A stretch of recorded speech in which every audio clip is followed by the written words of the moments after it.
Have you ever felt your blood boil when someone refuses to apologize, even when they're clearly in the wrong? How often have you been left frustrated, feeling like your concerns are being dismissed and your feelings invalidated? Is it simply arrogance, a lack of empathy, or could something far more complex be at play, something hidden beneath the surface? What if their inability to say, "I'm sorry," isn't a conscious choice, but a deeply ingrained psychological barrier, a defense mechanism rooted in the unconscious mind? Today, we'll explore the hidden psychology of people who never apologize and uncover the surprising reasons behind their behavior. The impact of apology avoidance on relationships can be devastating. Trust erodes, communication breaks down, and resentment festers, creating a toxic environment where emotional well-being suffers. Conflicts escalate, turning minor disagreements into major battles, and the lack of acknowledgement leaves wounds unhealed. It's easy to attribute this behavior to simple rudeness or stubbornness, but the truth is often far more nuanced. Studies on communication styles reveal a correlation between apology avoidance and certain personality traits, suggesting that the inability to apologize can stem from deeper psychological issues rather than just a lack of manners. To understand this phenomenon, we need to delve into the depths of the human psyche and explore the hidden forces that shape our behavior. One of the most insightful perspectives on this topic comes from Carl Jung, who introduced the concept of the shadow self. Jung believed that the shadow is the unconscious part of our personality, containing the repressed or denied aspects of ourselves, the negative traits, fears, insecurities, and unacceptable impulses that we don't want to acknowledge. It's the side of ourselves we hide from the world and often from ourselves. Think of the shadow as a room in your house that you never enter, filled with forgotten memories and uncomfortable truths. Jung argued that the shadow can significantly influence our behavior, often in ways we're not even aware of. The inability to admit fault and offer a sincere apology can be seen as a defense mechanism to protect the ego from confronting these darker aspects of the shadow self. Apologizing requires vulnerability, and vulnerability requires acknowledging our imperfections, something the shadow fiercely resists. In this video, you'll gain a deeper understanding of the psychological reasons behind apology avoidance, both in yourself and in others. We'll explore Jungian concepts like the shadow self, complexes, and archetypes to shed light on these hidden motivations, revealing the surprising ways they influence our interactions and relationships. You'll discover the potential for self-discovery and improved relationships through increased self-awareness and empathy. You will also gain practical strategies for navigating difficult conversations, fostering more authentic connections, and promoting healing in relationships damaged by a lack of apology. The key to unlocking more genuine and sincere apologies lies in understanding one's own complexes, as defined by Jung. Now, this topic might be a bit uncomfortable, as it requires self-reflection and the potential confrontation of personal flaws. You might even be feeling a bit skeptical, thinking about all the times you've encountered people who simply refuse to apologize, no matter what. Perhaps you've even been hurt by their refusal to take responsibility for their actions. It's easy to feel frustrated, angry, or resentful in these situations. But this exploration isn't about judgment or blame. It's about fostering greater empathy and promoting personal growth. By understanding the underlying mechanisms that drive apology avoidance, we can develop more compassionate and effective ways of communicating and resolving conflict. With that in mind, let's begin unpacking the underlying mechanisms that keep people from saying those two difficult words, "I'm sorry." Could the inability to apologize stem from a deeper, perhaps unconscious, fear of confronting one's own shadow self, that hidden, less desirable side of ourselves that we prefer to keep locked away? What if this reluctance to face our imperfections acts as a protective mechanism, shielding the ego from the discomfort of self-awareness? The resistance to admitting fault, therefore, isn't just about pride. It's about preserving a carefully constructed image of ourselves. It's about keeping the shadow safely in the dark. The shadow self, as described by Carl Jung, is that unconscious aspect of our personality encompassing repressed emotions, unacceptable desires, and denied qualities. It's not inherently evil, but rather a collection of the parts of ourselves we've disowned, deemed unworthy, or simply haven't acknowledged. Think of the shadow as the counterpart to our conscious ego, holding all the things we don't want to be.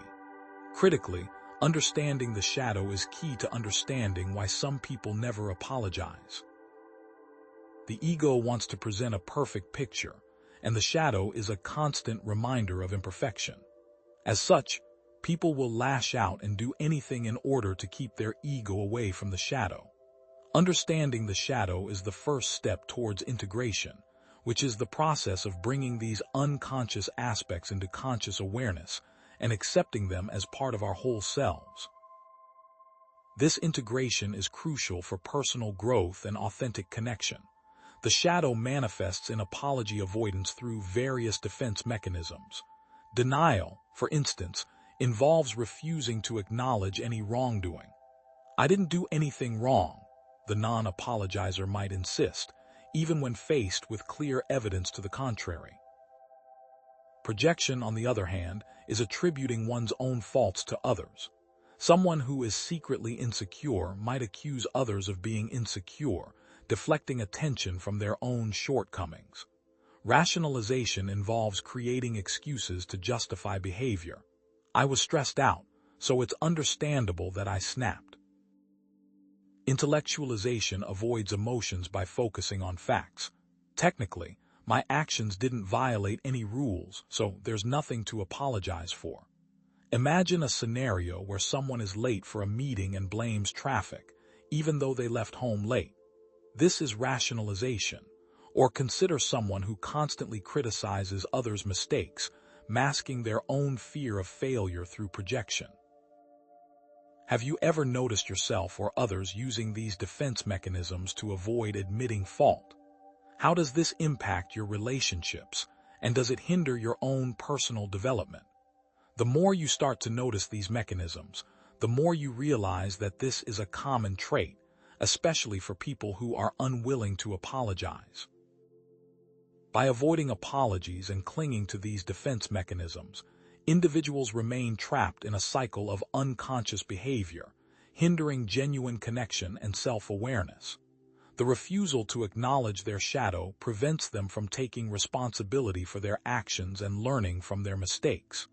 This, in turn, damages relationships, as trust erodes and resentment festers. But here's what most people miss. The inability to apologize is not just a social failing, it's a missed opportunity for personal growth.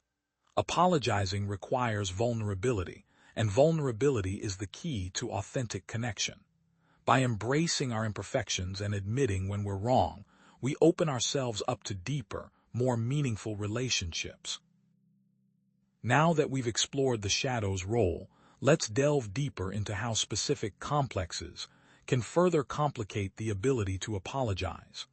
How do specific psychological complexes, as defined by Jung, fuel the inability to apologize?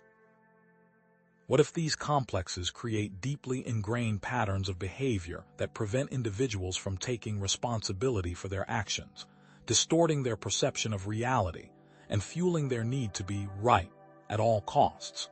Could these patterns be so deeply entrenched that individuals are completely unaware of their influence? Recognizing these patterns is the first step towards change. Complexes, in Jungian psychology, are emotionally charged, unconscious clusters of thoughts, feelings, and memories centered around a particular theme. Think of them as mini personalities within the larger psyche, each with its own agenda and set of beliefs. These complexes are formed through personal experiences, often in childhood, and can exert a powerful influence on behavior and distort perceptions. The complex is like a lens through which we view the world, coloring our experiences and shaping our reactions. For example, someone with an inferiority complex might constantly seek validation from others, while someone with a power complex might try to control every situation. When it comes to apologies, these complexes can create significant roadblocks. A person with an inferiority complex, for example, is more likely to be someone with an apology complex. They do not like apologizing because they will be confirming that they are inferior. For someone with a superiority complex, the opposite is true. Apologizing might feel beneath them. The inferiority complex, for instance, is often related to defensiveness, overcompensation, and blaming others to mask feelings of inadequacy. Someone with this complex might refuse to apologize because admitting fault would confirm their deepest fear, that they are not good enough. Instead, they might deflect blame onto others or downplay the significance of their actions. The superiority complex, on the other hand, connects to arrogance, dismissiveness, and a lack of empathy, leading to a belief that apologies are beneath them. People with a superiority complex might view apologies as a sign of weakness, something to be avoided at all costs. They might believe they are always right and that others are simply too sensitive. The victim complex results in self-pity, justification, and a refusal to take responsibility, as they always see themselves as wronged. Those with a victim complex will find excuses to justify their actions, while saying that they are victims. An example could be someone with a victim complex who ends up being late. They might claim that everyone is conspiring to delay them, and they are always on the receiving end of bad luck. This victimhood protects them and helps them avoid taking responsibility for their actions. Can you identify any of these complexes in yourself or others? How do they manifest in apology-related situations? And can you see how they might be the reason for conflict? These complexes create a distorted sense of reality, making it difficult for individuals to see their own role in conflicts. They become trapped in a self-reinforcing cycle, where their beliefs and behaviors perpetuate their complexes. The result is damaged relationships, unresolved conflicts, and a deep sense of disconnection from others. The inability to apologize, therefore, is not just a matter of stubbornness or pride. It's a symptom of deeper psychological issues that need to be addressed. But how can archetypes play a role in the dynamic of the ego's defense? How do archetypes shape the ego's response to admitting fault and offering apologies? Could these universal patterns of behavior, residing deep within the collective unconscious, influence our apology styles and determine whether we embrace or resist vulnerability? Is it possible that our archetypal predispositions play a significant role in shaping our ability to connect with others through sincere apologies? What if understanding these archetypes could unlock a new level of self-awareness and empathy? Archetypes in Jungian psychology are universal, symbolic patterns of behavior and imagery residing in the collective unconscious, influencing our thoughts, feelings, and actions. Think of them as inherited blueprints for how to be human, shaping our responses to common life experiences. These archetypes interact with the ego, the conscious part of the personality, leading to specific apology styles. The ego, striving for coherence and self-preservation, may align with certain archetypes to defend against perceived threats or maintain a desired image.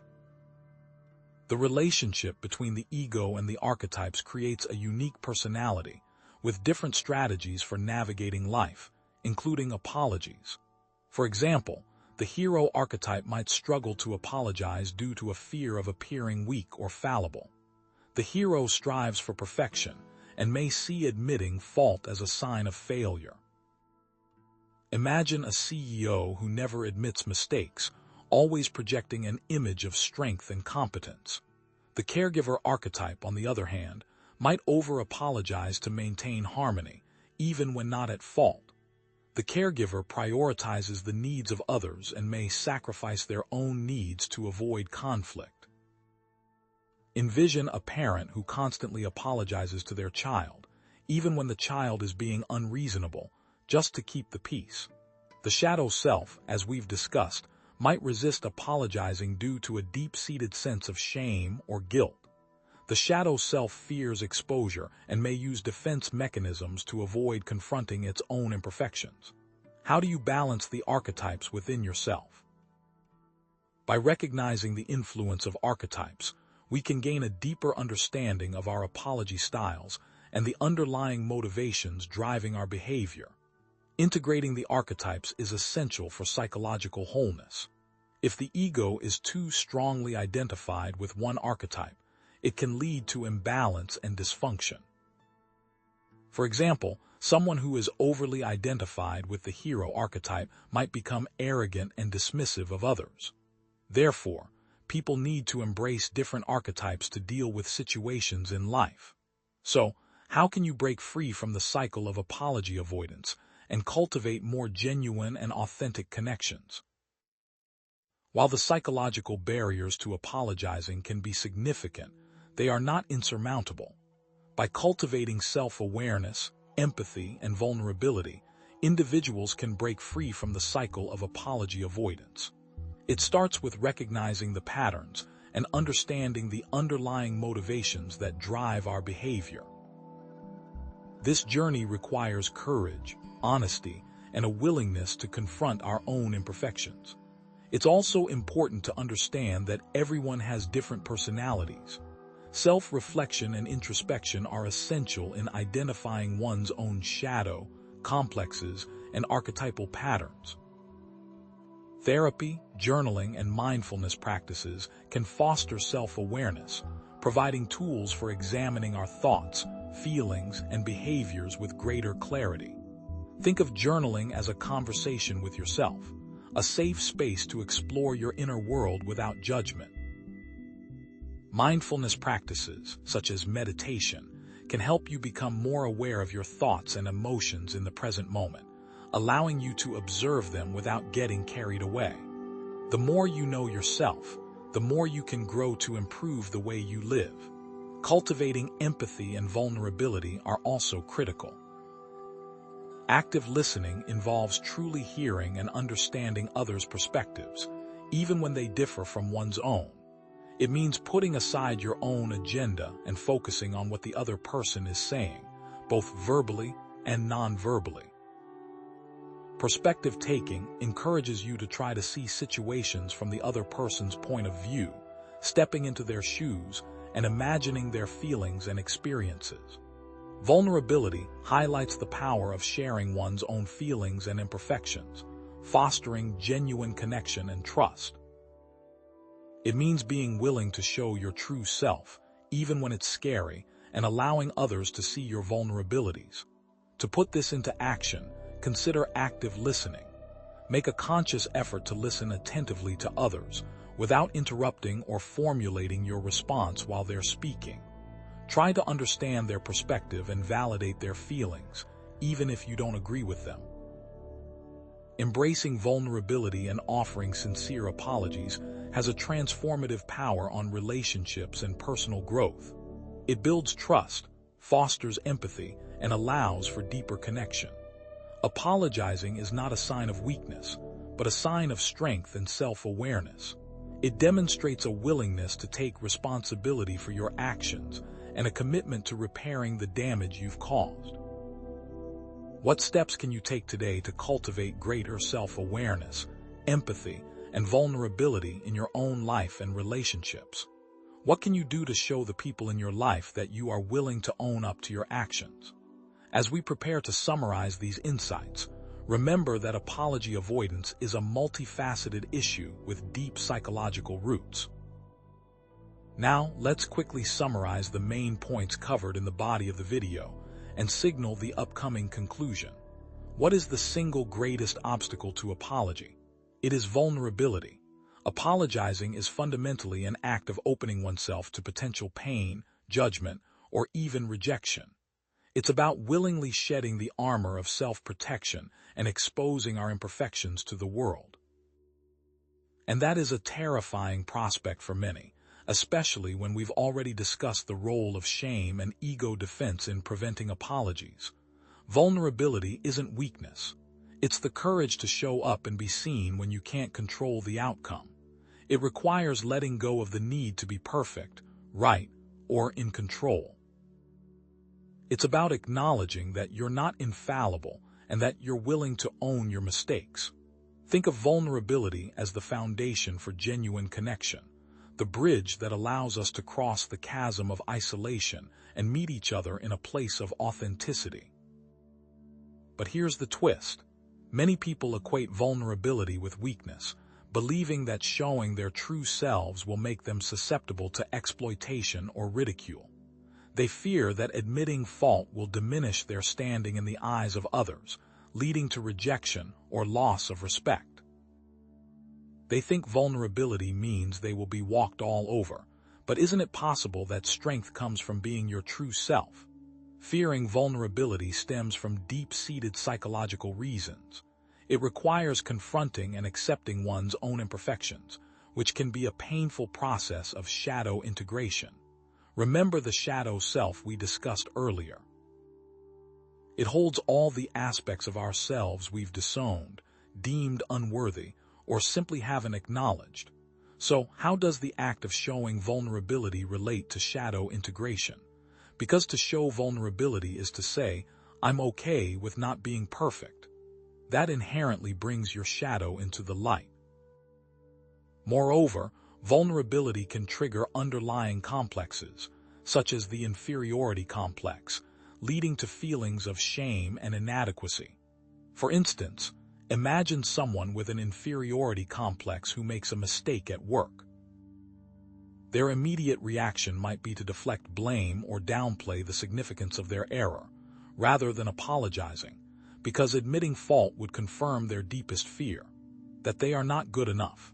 Past experiences, such as childhood trauma or bullying, can also create a deep-seated fear of vulnerability, attaching an extremely negative association to the idea of not being perfect.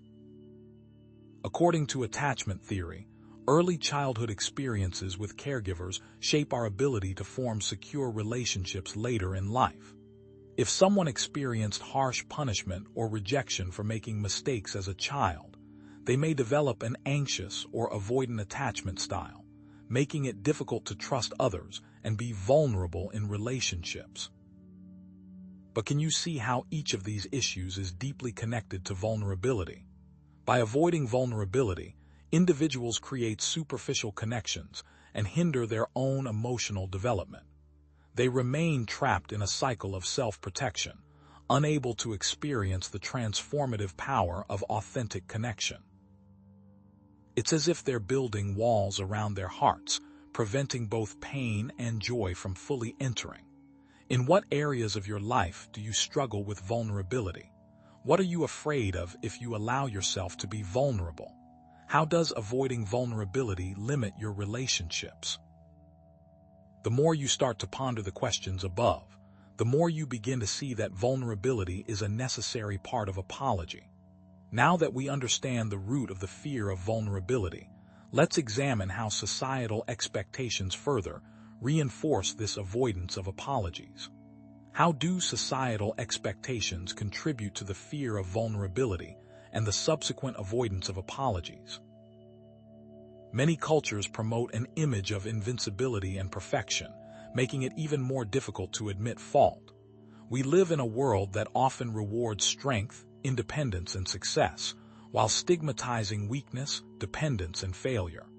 This creates a culture of never admit you're wrong, which prevents vulnerability and hinders genuine apologies. This culture rewards people for doing the opposite of what they should do. This can even be tied to ideas of toxic masculinity and femininity, where expressing emotions can be perceived negatively. These expectations manifest in different areas of life. In the workplace, the pressure to perform and succeed can lead to a culture of blame shifting and a reluctance to apologize for mistakes.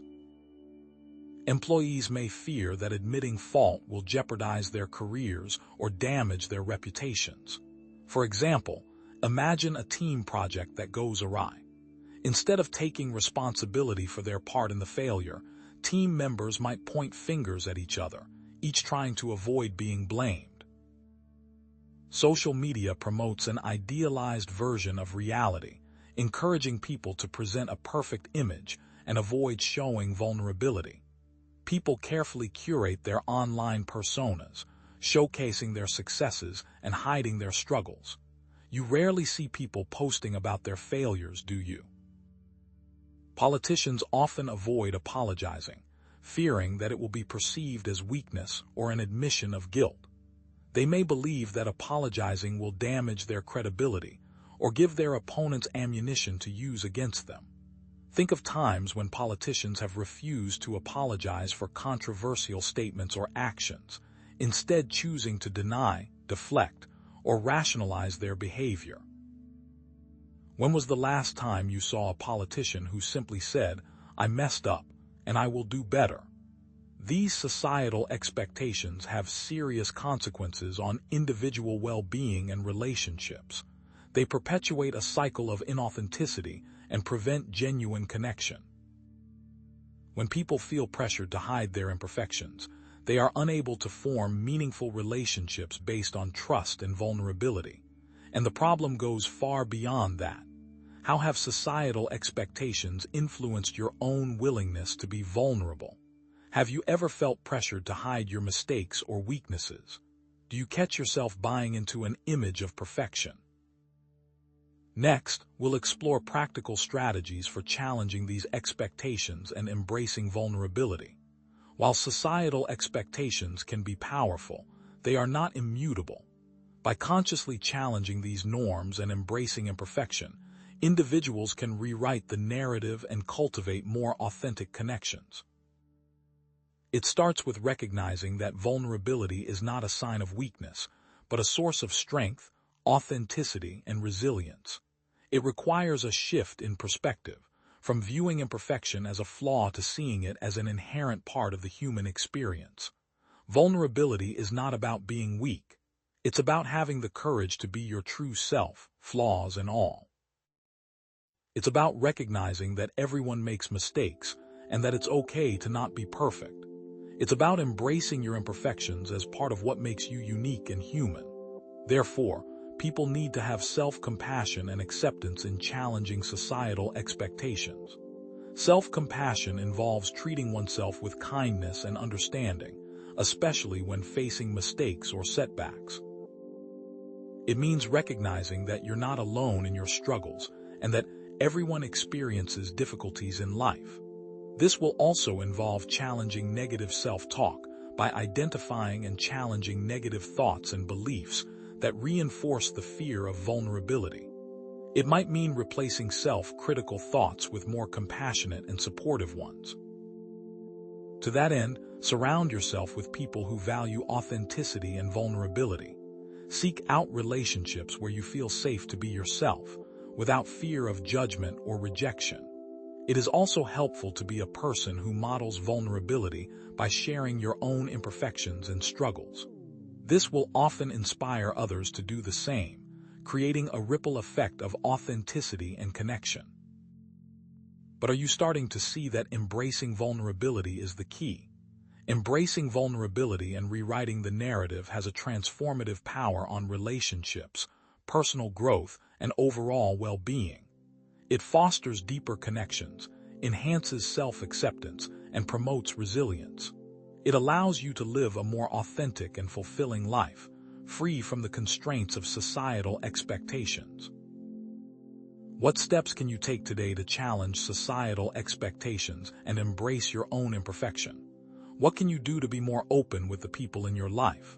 What steps can you take to show people that you are not perfect, and that's okay? Now that we've challenged the narrative, let's equip ourselves with tools to navigate these challenges in real-life situations.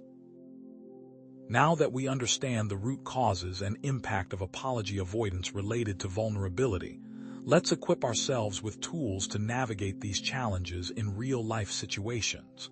This often comes down to communication, which means we need to be assertive, while expressing empathy and being vulnerable. Remember, effective communication is a delicate balancing act. Assertive communication is a middle ground between aggression and passivity, which allows for honest expression without sacrificing empathy or vulnerability.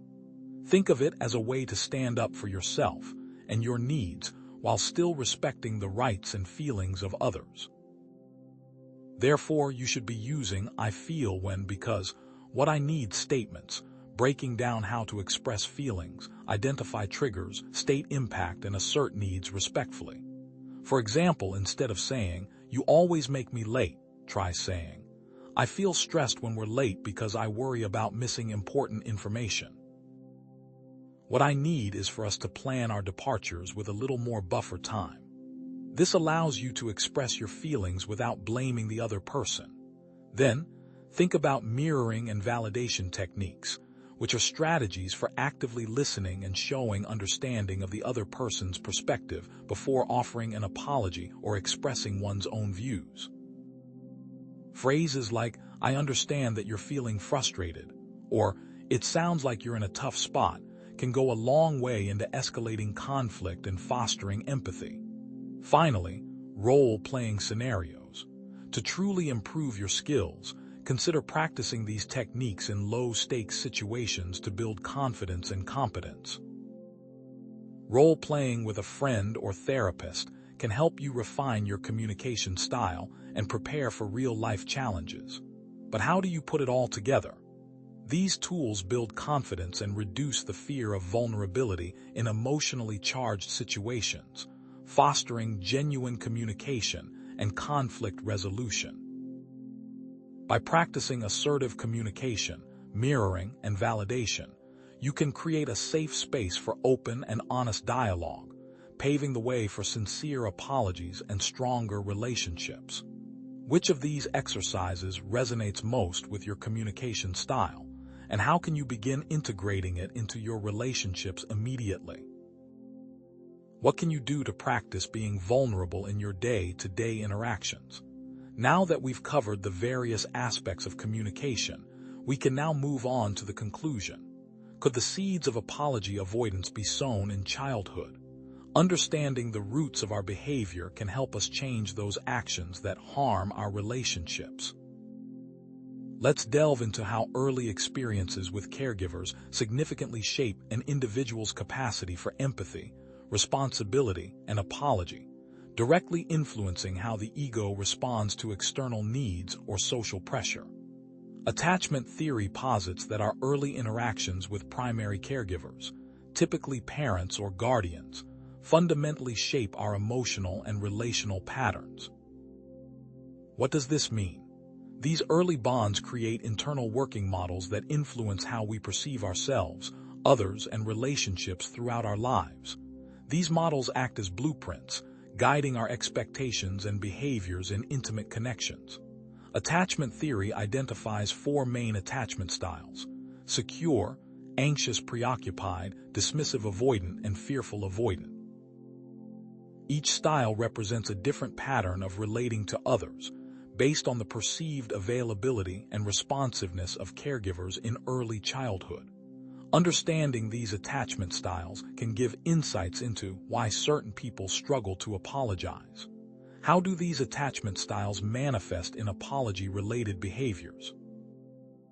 Individuals with secure attachment styles tend to be more comfortable expressing remorse, taking responsibility, and offering sincere apologies. Having experienced consistent care and support in childhood, they have a strong sense of self-worth and trust in others. Think of it like this: they can acknowledge their mistakes without feeling threatened or overwhelmed. For example, someone with a secure attachment style might say, "I'm really sorry I hurt your feelings. I didn't realize my words would have that impact, and I take full responsibility for what I said." Their body language would likely be open and genuine, demonstrating empathy and remorse. On the other hand, those with anxious, preoccupied attachment may over-apologize to seek reassurance and avoid abandonment, even when not at fault. Their apologies might sound insincere or manipulative, driven by a fear of losing the other person's love and approval. In contrast to the anxious attachment style, individuals with dismissive avoidant attachment styles often struggle to apologize due to a fear of vulnerability and a tendency to minimize the impact of their actions. Having learned to suppress their emotions and rely on themselves, they may view apologies as a sign of weakness. Think of it like this: apologizing means they are vulnerable to other people, and they want to avoid intimacy. For example, they might say, "I guess I'm sorry if you were offended, but I didn't mean anything by it." Their dismissive language and behavior convey a lack of empathy and a reluctance to take responsibility. Finally, those with fearful avoidant attachment may avoid apologies altogether due to a deep-seated fear of both intimacy and rejection. Having experienced inconsistent or even traumatic care in childhood, they may struggle to trust others and form close relationships. These people are not only scared of other people, but also scared of themselves. Consequently, they may avoid apologies altogether due to the emotional pain associated with acknowledging their mistakes. What are some examples of how these attachment styles manifest in your apology behaviors? These childhood experiences can have a long-term impact on adult relationships and communication patterns. Insecure attachment styles can create a cycle of apology avoidance, leading to further relational distress and emotional dysregulation. This can play out in a variety of ways. For example, an anxiously attached individual might constantly seek reassurance from their partner after a conflict, while a dismissively attached individual might withdraw and avoid communication altogether. These patterns can create a sense of distance and resentment, making it difficult to resolve conflicts and build intimacy. So, can you identify your own attachment style? How might your early experiences have shaped your apology behaviors? How does your attachment style impact your relationships? It is important to think about these questions and identify the patterns in your own life. Now that we've explored the impact of childhood experiences, let's delve into how cultural differences shape apology norms and expectations. Is the act of apologizing universal, or is it shaped by cultural norms and expectations? The importance of apologies and the way they are expressed varies significantly across different cultures.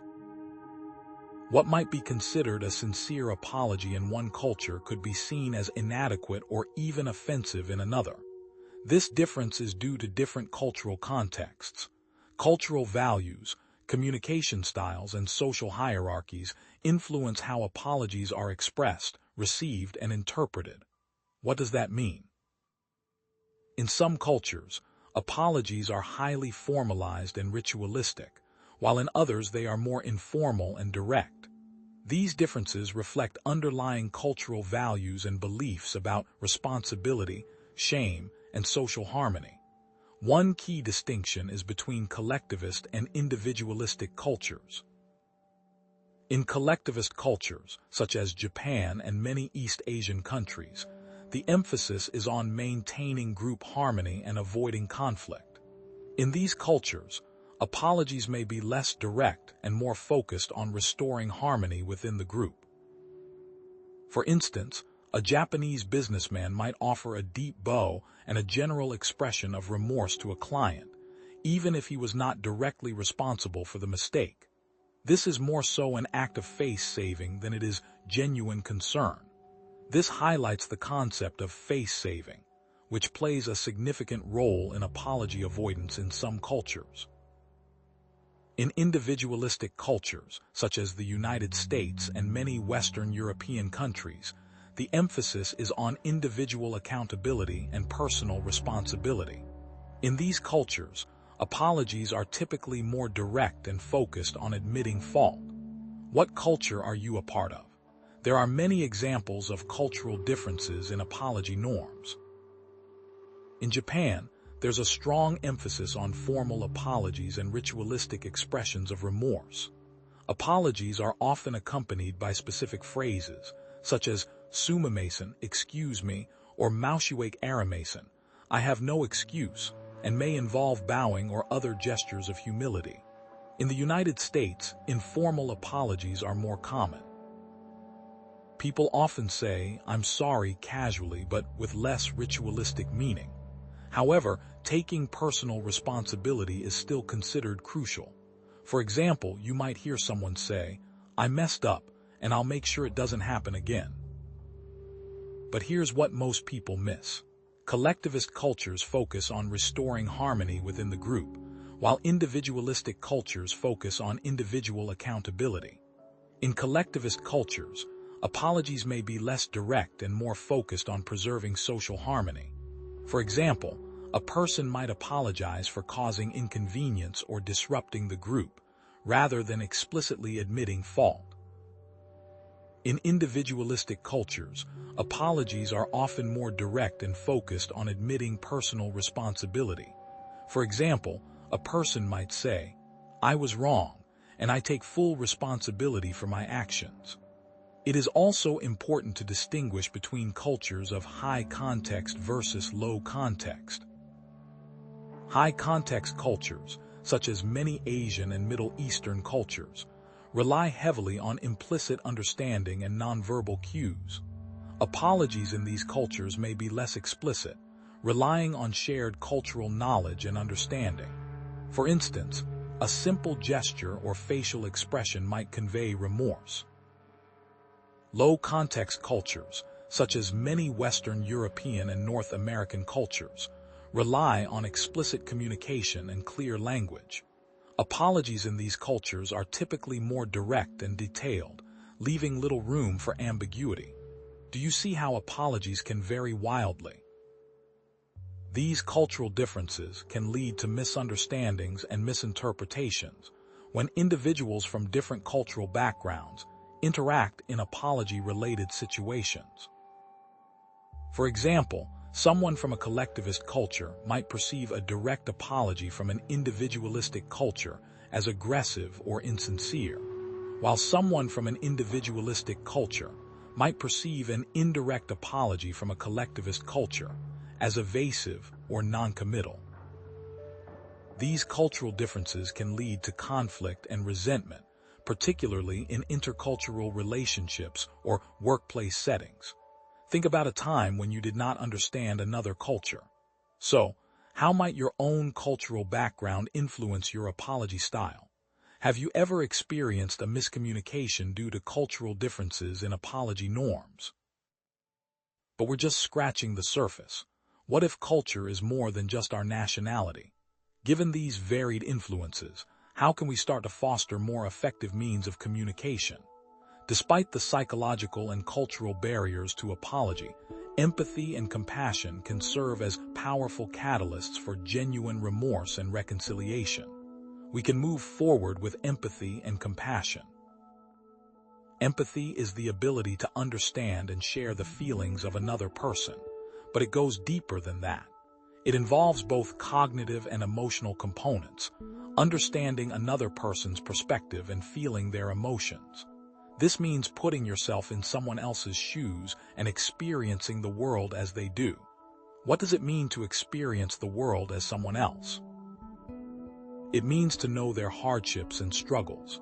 Compassion is a feeling of concern for another person's suffering, coupled with a desire to alleviate it. This means not only understanding their pain, but also wanting to help them heal and find relief. Do you understand what it means to feel? There are several practical strategies for cultivating empathy and compassion. Active listening involves truly hearing and understanding others' perspectives, even when they differ from one's own. This means paying attention not only to the words they are saying, but also to their body language, tone of voice, and underlying emotions. You need to listen actively. Perspective taking involves trying to see situations from the other person's point of view. This can be challenging, especially when you disagree with them or feel that they are in the wrong. However, by consciously trying to understand their perspective, you can develop greater empathy and compassion. This can be practiced with various exercises. Mindfulness practices cultivate self-awareness and emotional regulation, which are essential for empathy and compassion.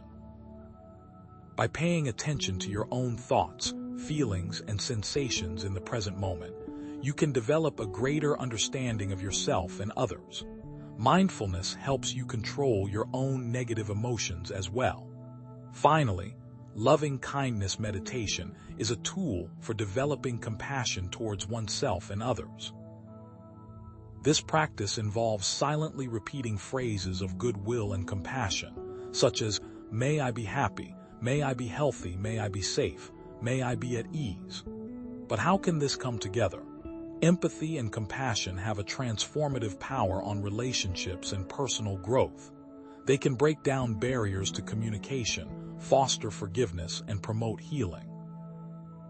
By cultivating empathy and compassion, you can create a more positive and fulfilling life for yourself and those around you. When you understand other people, it becomes much easier to give and accept apologies. Empathy and compassion also improve your overall well-being. So, how can you incorporate empathy and compassion into your daily interactions, particularly in challenging situations? But what if that empathy is misguided? As we continue, we will explore the problem of misplaced empathy and learn how to be empathetic without being foolish. Stay with me, and you will learn what no one else dares to say. Can an apology be a weapon? Can those two simple words, "I'm sorry," mask something far more sinister? We've spent time understanding the power of genuine apologies, but we must also acknowledge a darker side, the manipulative apology. It's a chilling thought, isn't it? To realize that something meant to heal can be twisted into a tool for control.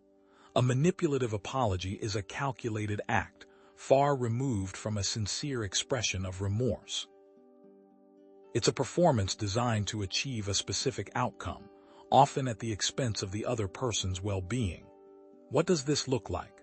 Unlike a genuine apology, which stems from empathy and a desire to repair harm, a manipulative apology is fueled by insincerity, self-serving motives, and a complete lack of genuine empathy. The goal isn't to take responsibility or acknowledge wrongdoing, but rather to avoid consequences, control others, or gain an advantage in a situation. Manipulative apologies, therefore, are veiled threats to stop causing the non-apologizer discomfort or to get needs met without regard for the feelings of the other person. This is a key insight that allows us to discern when we are being manipulated. Let's dissect some specific manipulative apology tactics, examining their characteristics and linking them to underlying psychological mechanisms. The forced apology is a prime example. This is when an apology is extracted under duress, perhaps after relentless nagging or social pressure. It lacks sincerity and is often accompanied by resentment. Picture this. Someone says, "I'm sorry, okay? Just stop nagging me." What does this apology truly convey? It reveals a resistance to vulnerability, a reluctance to confront one's shadow self, and a desire to silence the other person rather than address their concerns. The words are there, but the heart is not. Then there's the conditional apology, where an apology is offered only if the other person meets certain conditions or acknowledges their own wrongdoing. Someone might say, "I'll apologize if you admit you were wrong too." But here's the twist. This isn't an apology at all. It's a negotiation tactic, a power play rooted in a superiority complex. It avoids taking full responsibility and shifts the focus onto the other person's perceived flaws, and is a method to escape true ownership of one's actions. As we continue, we see even more apology tactics such as the minimizing apology, where the severity of the offense is downplayed to avoid genuine responsibility. Someone might say, "I'm sorry you feel that way." It's a subtle dismissal of the other person's emotions, a way of saying, "Your feelings are invalid." This tactic is often associated with dismissive avoidant attachment styles and rationalization, where the person minimizes the impact of their actions to protect their ego. It is also seen with people who have narcissistic tendencies. Then there is the blaming apology, which is an attempt to shift the blame onto the victim or external circumstances. An example of this is, "I'm sorry, but you made me do it." This tactic is often linked to a victim complex and projection, where the person avoids taking responsibility by portraying themselves as a victim of circumstance or blaming others for their actions. Jung would say that they are projecting their own shadow onto others. Finally, there's the vague apology, which lacks specifics and fails to acknowledge the actual harm caused. A person might say, "I'm sorry for whatever I did." This is a non-apology, really. It's a way of avoiding accountability and minimizing the impact of one's actions. It is often rooted in denial, where the person refuses to acknowledge their wrongdoing. What do you notice about these terrible apologies? What is the impact of these manipulative apologies on relationships and communication? Manipulative apologies erode trust, create resentment, and perpetuate cycles of abuse. When someone consistently offers insincere apologies, it damages the foundation of the relationship. The other person feels invalidated, unheard, and disrespected. This can lead to a breakdown in communication, as people become hesitant to express their feelings or needs, fearing that they will be dismissed or manipulated. Have you ever experienced a manipulative apology? How did it make you feel? Have you ever used any of these tactics yourself, perhaps unconsciously? How did that work out? It's a sobering thought, isn't it, to consider that we might be capable of such behavior. Now that we can recognize manipulative apology tactics, how can we avoid falling victim to them? Recognizing these apologies is the first step, but we need to develop our discernment and assertiveness skills. Only then can we navigate these situations with greater confidence and clarity. We are not powerless. Recognizing manipulative apologies is only half the battle. What's the other half? By developing discernment and assertiveness, you can navigate these situations with greater confidence and clarity. But what do discernment and assertiveness actually mean? Discernment is the ability to judge well, possessing critical analysis and understanding. What does that look like in practice? It involves paying attention to both verbal and nonverbal cues, as well as trusting your intuition. You need to use your mind, but also listen to your gut. Assertiveness, on the other hand, is the ability to express your needs and opinions clearly and respectfully, without infringing on the rights of others. It's a balance between being firm and being considerate. So, what are some practical strategies for discerning manipulative apologies and responding assertively? First, pay attention to nonverbal cues. Body language, tone of voice, and facial expressions can reveal insincerity. What should you watch out for? Look for signs of defensiveness, such as crossed arms or avoiding eye contact. Listen for a sarcastic or dismissive tone. Notice any inconsistencies between what the person is saying and how they are saying it. For example, if someone says, "I'm sorry," with a smirk on their face, that's a red flag. Second, trust your intuition. If something feels off about an apology, don't dismiss your instincts. Your gut feeling can be a valuable tool for detecting deception. Has something like this happened to you before? Next, ask clarifying questions. Probe the sincerity of the apology and ensure that the person understands the impact of their actions. Ask specific questions like, "What exactly are you apologizing for?" This will force the person to confront their wrongdoing and demonstrate genuine remorse. As we continue, consider setting boundaries. Set clear boundaries and refuse to accept apologies that are conditional, minimizing, or blaming. You have the right to demand respect and accountability. For example, if someone offers a conditional apology, you might say, "I appreciate your willingness to apologize, but I'm not willing to accept conditions. I need to hear a genuine expression of remorse." Finally, and most practically, refuse to engage. Sometimes, the best response to a manipulative apology is no response at all. If you feel that the person is not being sincere or is trying to manipulate you, simply disengage from the conversation. Remove yourself from the situation and protect your emotional well-being. Are you ready to protect yourself? What are the benefits of developing discernment and assertiveness in relationships and communication? These skills can empower individuals to protect themselves from manipulation, foster healthier relationships, and promote genuine connection. When you are able to recognize and respond to manipulative apologies assertively, you create a space for honesty, respect, and trust. This can lead to deeper and more fulfilling relationships. How can you improve your ability to discern manipulative apologies? How can you become more assertive in setting boundaries and expressing your needs? Can you become more tolerant with yourself? How does forgiveness factor into this complex dynamic?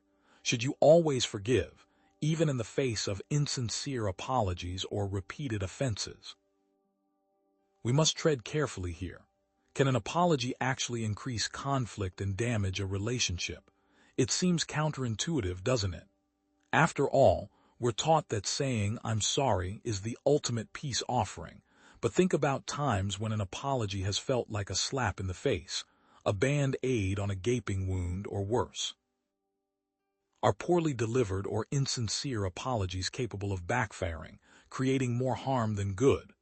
That is our focus now, and the key to understanding how apologies work, and when they don't, starts with understanding intention and delivery. Why do some apologies fail to achieve their intended effect? It's not always about what you say, but how you say it. Consider this. Words only account for a small percentage of communication, the rest being nonverbal. The importance of nonverbal communication, tone of voice, body language, in conveying sincerity cannot be overstated. But here's the rub. An apology can be perceived as condescending or invalidating if it minimizes the other person's feelings. So, even if the words are right, the message is wrong. For example, if you offer an apology with a dismissive tone, saying "I'm sorry, but," you're essentially negating the apology. The "but" becomes a justification, undermining your sincerity. It is not enough to say the words if you don't mean them. Consider some common apology pitfalls and their negative consequences. First, let's consider the too little, too late apology. Think about a situation where someone offers an apology weeks, months, or even years after the offense. How does that make the injured party feel? That delayed apology can be seen as insincere or insufficient. It can feel as though the apologizer only offered the apology as a last resort to relieve their own guilt, not out of genuine remorse. The injured party may wonder, why now? Why didn't you apologize sooner? Then, we have the over-the-top apology. While sincerity is key, an overly dramatic apology can be perceived as manipulative or attention-seeking. Consider someone who bursts into tears, wails, and begs for forgiveness after a minor offense. Is this about genuine remorse or a performance designed to elicit sympathy? It can feel as though the apologizer is more concerned about their own feelings than the feelings of the injured party. But there's more. Consider the incomplete apology. An apology that avoids taking full responsibility can leave the injured party feeling unheard and unvalidated. For example, "I'm sorry if you were offended," is not an effective apology. It shifts the responsibility to the injured party. A complete apology takes full responsibility for one's actions and their impact on others, but many people cannot do that. Finally, consider the futility of apologizing for an action or behavior that is then repeated. The repeating offense apology. How does it feel to hear "I'm sorry, I'll never do it again," only to have the offense repeated days later? Such an apology becomes meaningless. It erodes trust and reinforces the belief that the apologizer is not genuinely committed to change. In these scenarios, the non-apology is better than a false one. Timing, sincerity, and specificity are key in delivering effective apologies. A well-crafted apology can repair damaged relationships, foster trust, and promote healing. But how? By taking full responsibility for your actions, you validate the other person's feelings and demonstrate genuine remorse. This is especially important when the other person is feeling unheard. A timely apology shows respect for the other person's feelings and a willingness to address the issue promptly. Have you ever experienced an apology that made things worse? What went wrong? How can you improve your apology skills to ensure that your apologies are well received? The power to heal relationships starts with you. But here's the twist. Since not all apologies are effective, how can we know when not to apologize? Sometimes, the most courageous and compassionate thing to do is not to apologize. It seems paradoxical, doesn't it? We are taught to apologize, but in some cases silence is golden. Is there a situation where apologizing can be counterproductive or even harmful, especially to yourself? The answer may surprise you. The question is not if we should apologize, but when. Why choose silence over apology in certain situations? Self-preservation and setting boundaries are paramount. Sometimes, apologizing can enable abusive or manipulative behavior. It's a difficult truth, but one we must confront. Consider this. If someone is consistently exploiting your apologies, using them as ammunition against you, it's time to reevaluate your approach. In such cases, silence becomes a form of self-protection. Consider some scenarios where refraining from apology is the best course of action. What about when the apology would be used against you? Think about dealing with a manipulative person. An apology can be twisted or weaponized. They might use it to gaslight you, reminding you of your mistakes and flaws, even long after the situation has passed. Your vulnerability becomes a tool for their control. Then we have the situation when the apology would enable abuse. Apologizing to an abuser can reinforce their behavior and perpetuate the cycle of abuse. It can send the message that you are responsible for their actions or that you are willing to tolerate their mistreatment. This is where a Jungian complex can become a problem, especially a victim complex. There is also the case when the apology would compromise your values. What if you're being pressured to apologize for something you genuinely believe in? Apologizing for something you genuinely believe in can undermine your integrity and self-respect. For example, apologizing for standing up for your beliefs or expressing your opinion can feel like betraying yourself. Then consider this. What if you're not actually sorry when you apologize for something you did not do? Apologizing for something you didn't do is a false concession that will cause future problems. Doing so can create resentment and lead to further exploitation. It is better to stand your ground.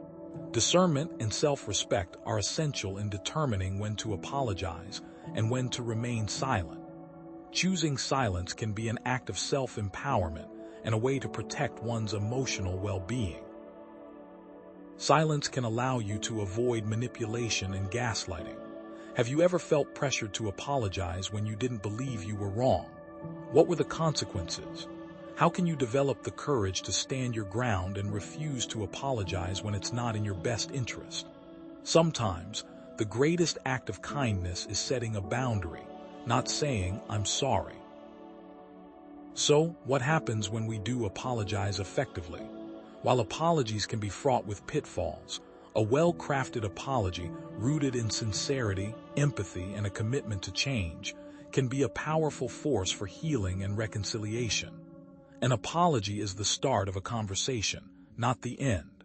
How can we make our apologies perfect? The key elements of an effective apology draw upon Jungian principles. The main component is genuine remorse and a willingness to take responsibility for one's actions, but this can be difficult if one has not integrated the shadow self. What is the alternative? Empathy. You must understand and validate the other person's feelings, even when you don't agree with their perspective. This goes back to perspective taking. How can you know how they feel if you don't put yourself in their position? Specificity. You must acknowledge the harm caused and avoiding vague or minimizing language. So instead of saying, "I'm sorry if I upset you," You would say, "I'm sorry for what I said in anger that upset you." Then there is action. Demonstrate a commitment to change through concrete actions. How can you make sure you don't repeat the same offense? Commit to change by setting boundaries. Crafting the perfect apology takes practice. What does that entail? Let's look at the steps. First, express remorse. Offer a sincere expression of regret for the harm caused. For example, "I'm deeply sorry for the pain I caused you." Next, take responsibility. Acknowledge your role in the situation without making excuses or blaming others. Say something like, "It was my fault. I should have been more considerate of your feelings." Then, you validate feelings. Show empathy and understanding for the other person's perspective by using phrases such as, "I understand why you're upset." Then there is restitution. If possible, offer to make amends for the harm caused. For example, "What can I do to make it up to you?" Finally, commit to change. Clearly state what you will do differently in the future to prevent similar situations from happening again. For instance, "I will make sure not to make similar comments in the future." What is the transformative power of a well-crafted apology on relationships and personal growth? A good apology can rebuild trust, foster forgiveness, and promote deeper connection. How can you apply these principles to craft more effective apologies in your own life? The answer starts with vulnerability. But here's what most people miss. What does the act of apologizing or failing to apologize reveal about our journey towards individuation, towards becoming our true selves? The ability to offer and receive genuine apologies is intrinsically linked to the process of individuation, the lifelong journey of psychological integration and wholeness. What does that mean for you? Confronting one's shadow, integrating complexes, and balancing archetypal energies are all essential for developing the capacity for sincere remorse and empathy. When those things are not there, apologies often fail to be delivered appropriately. Apology avoidance can be a sign of psychological stagnation, while the willingness to apologize can be a catalyst for personal growth. Apology avoidance as shadow resistance, as we have seen, indicates a fear of confronting and integrating one's shadow self, hindering psychological development. This manifests in specific defense mechanisms. And what does this mean? The defense mechanisms include denial, rationalization, and projection, but there's a better way.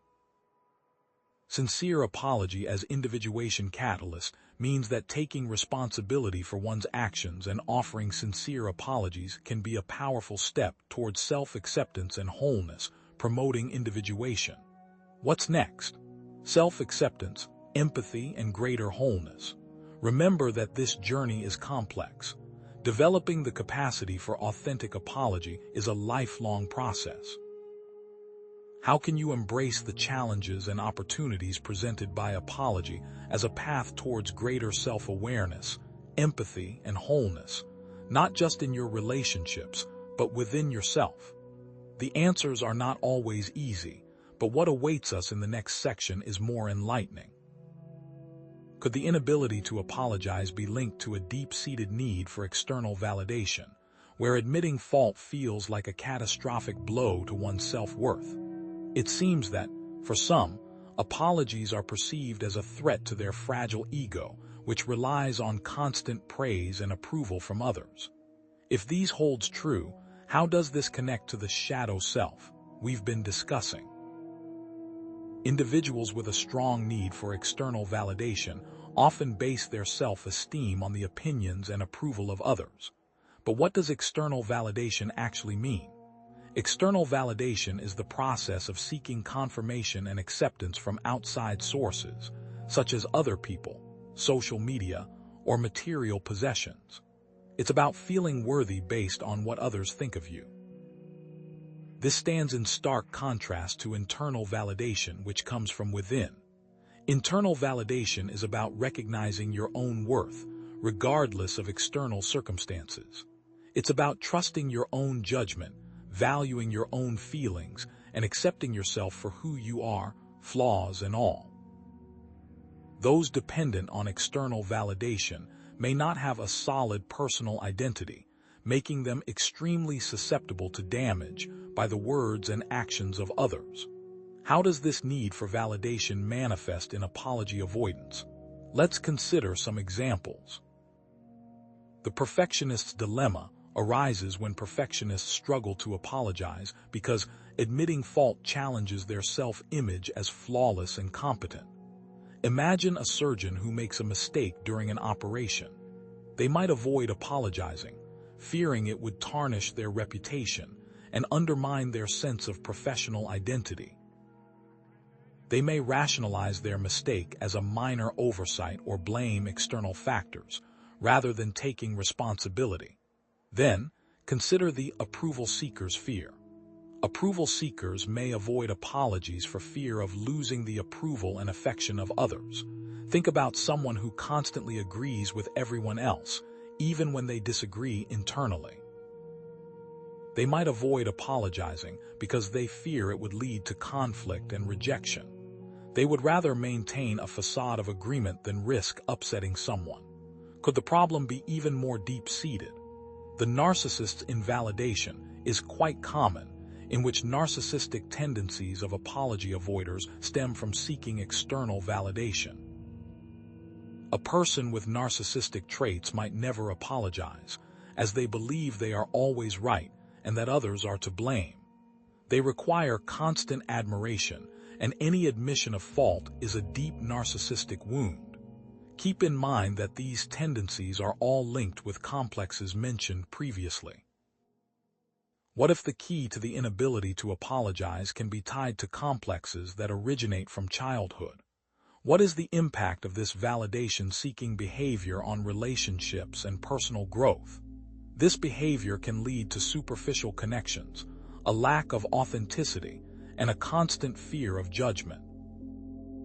Relationships become transactional, based on what each person can offer in terms of validation, rather than genuine connection and mutual support.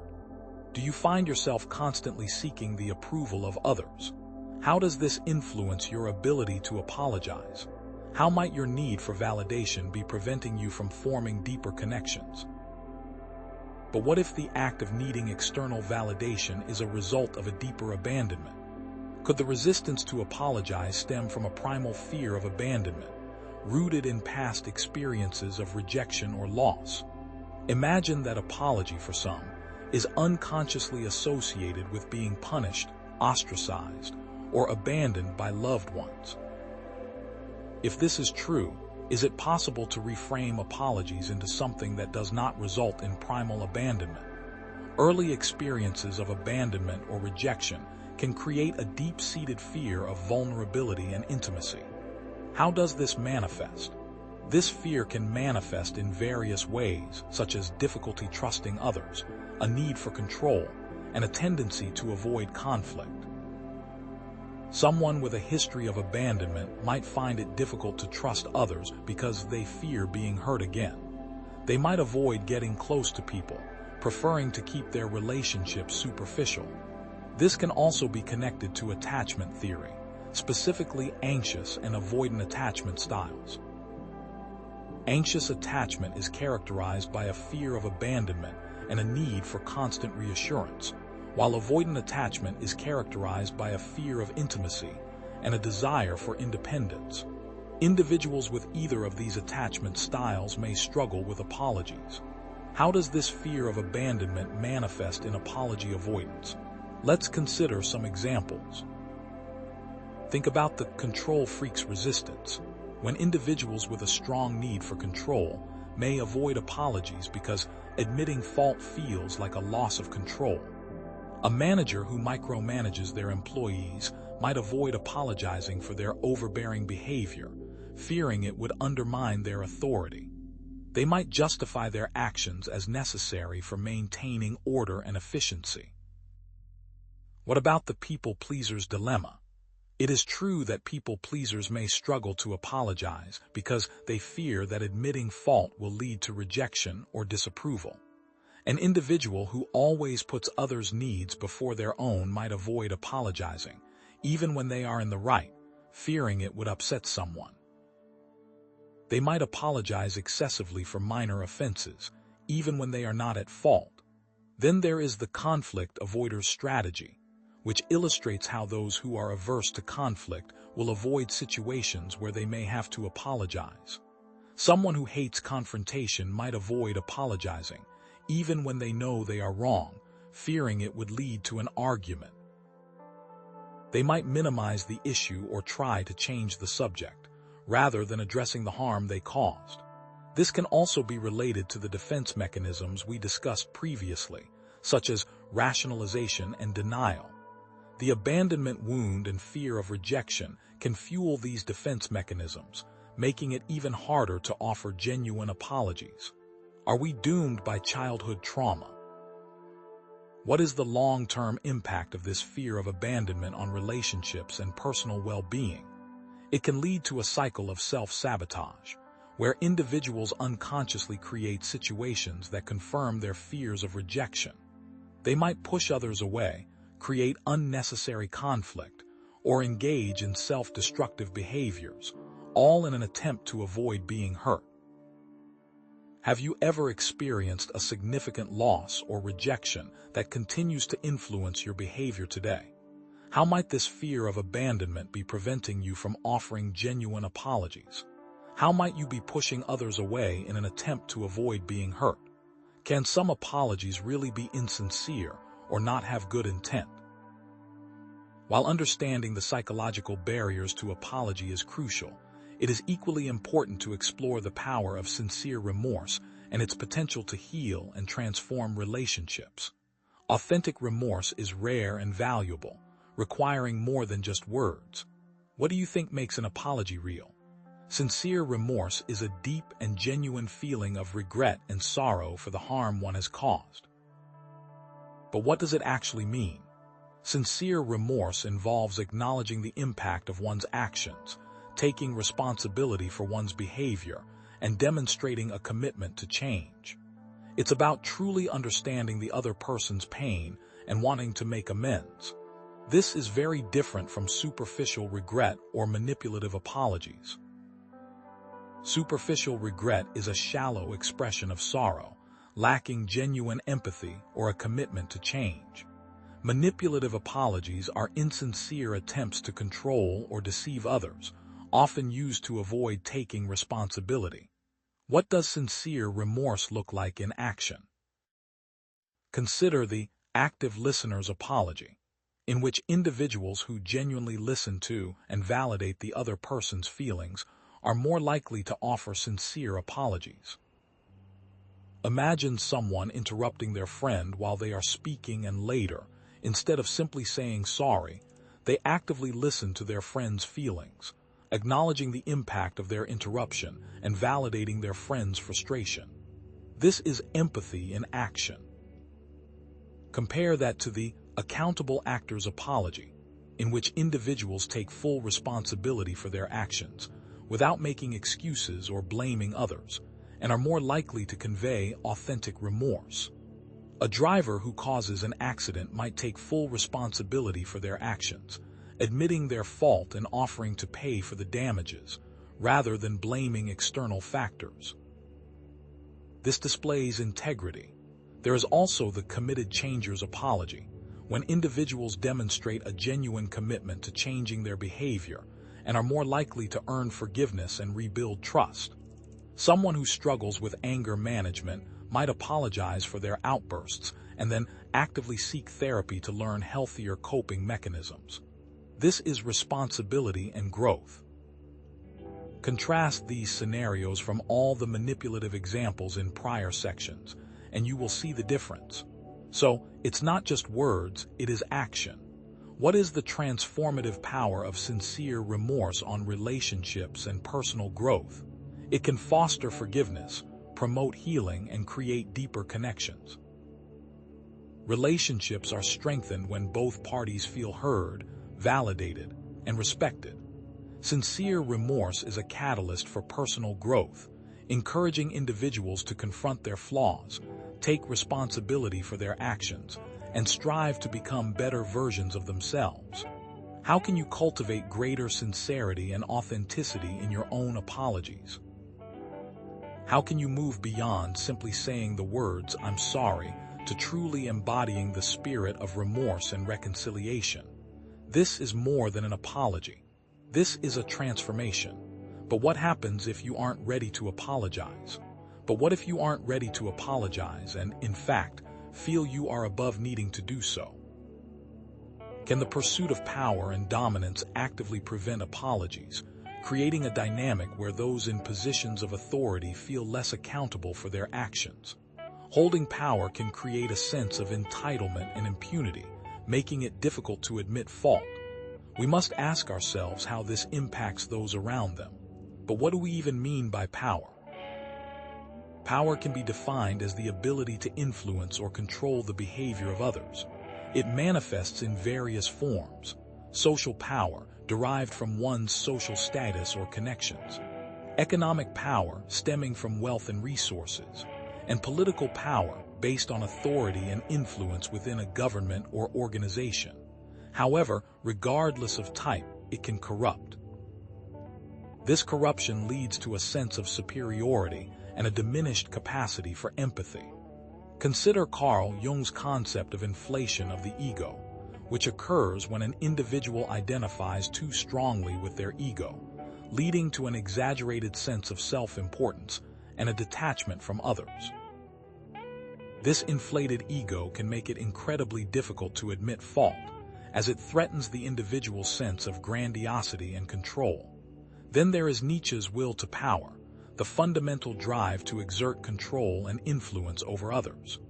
This drive can lead to apology avoidance, as admitting fault can be perceived as a sign of weakness or a loss of control. Is this the case for people in positions of power? But how do these power dynamics manifest in apology avoidance across different settings? Let's consider some examples. In the workplace, bosses or managers may avoid apologizing to subordinates due to a fear of undermining their authority. Have you ever heard dismissive language such as, "I'm sure you misunderstood," or "That's not how I remember it"? These phrases serve to avoid taking responsibility and maintain a sense of superiority. In politics, political leaders often resist apologizing for misdeeds, fearing that it will be perceived as weakness or a sign of guilt. Think about the impact on their approval ratings when a politician refuses to apologize for a scandal. Does it increase or decrease their public trust? In family dynamics, parents may avoid apologizing to their children, maintaining a hierarchical structure. Imagine a parent saying, "I'm the adult, I don't need to explain myself," which reinforces their authority but damages the parent-child relationship. All of these power dynamics can be linked to specific complexes. A superiority complex, for example, can lead to a complete inability to admit fault, while a control complex can manifest as a refusal to apologize for manipulative behavior. Now, let's consider the consequences of power-driven apology avoidance on relationships and organizational culture. It can create a climate of fear, resentment, and distrust. Employees may be afraid to speak up or challenge their superiors, fearing retaliation. Family members may feel invalidated and unheard, leading to strained relationships. Have you ever witnessed someone in a position of power avoid apologizing, even when clearly in the wrong? How did it make you feel? Think about those feelings. In what ways does the pursuit of power influence your own apology behaviors? This is the question we all need to ask. But what if it's not just individuals? But here's the twist. Do institutions themselves, through their structures and norms, contribute to a culture of apology avoidance? Certain institutions, such as corporations, governments, and even religious organizations, are often designed to protect themselves from scrutiny and accountability, leading to a systemic reluctance to admit wrongdoing. Are we cogs in a machine that does not care about its effects? Institutional power operates differently from individual power. Institutions often prioritize self-preservation and reputation management over transparency and accountability. Let's consider the concept of institutional inertia, the tendency for organizations to resist change, even when it's necessary.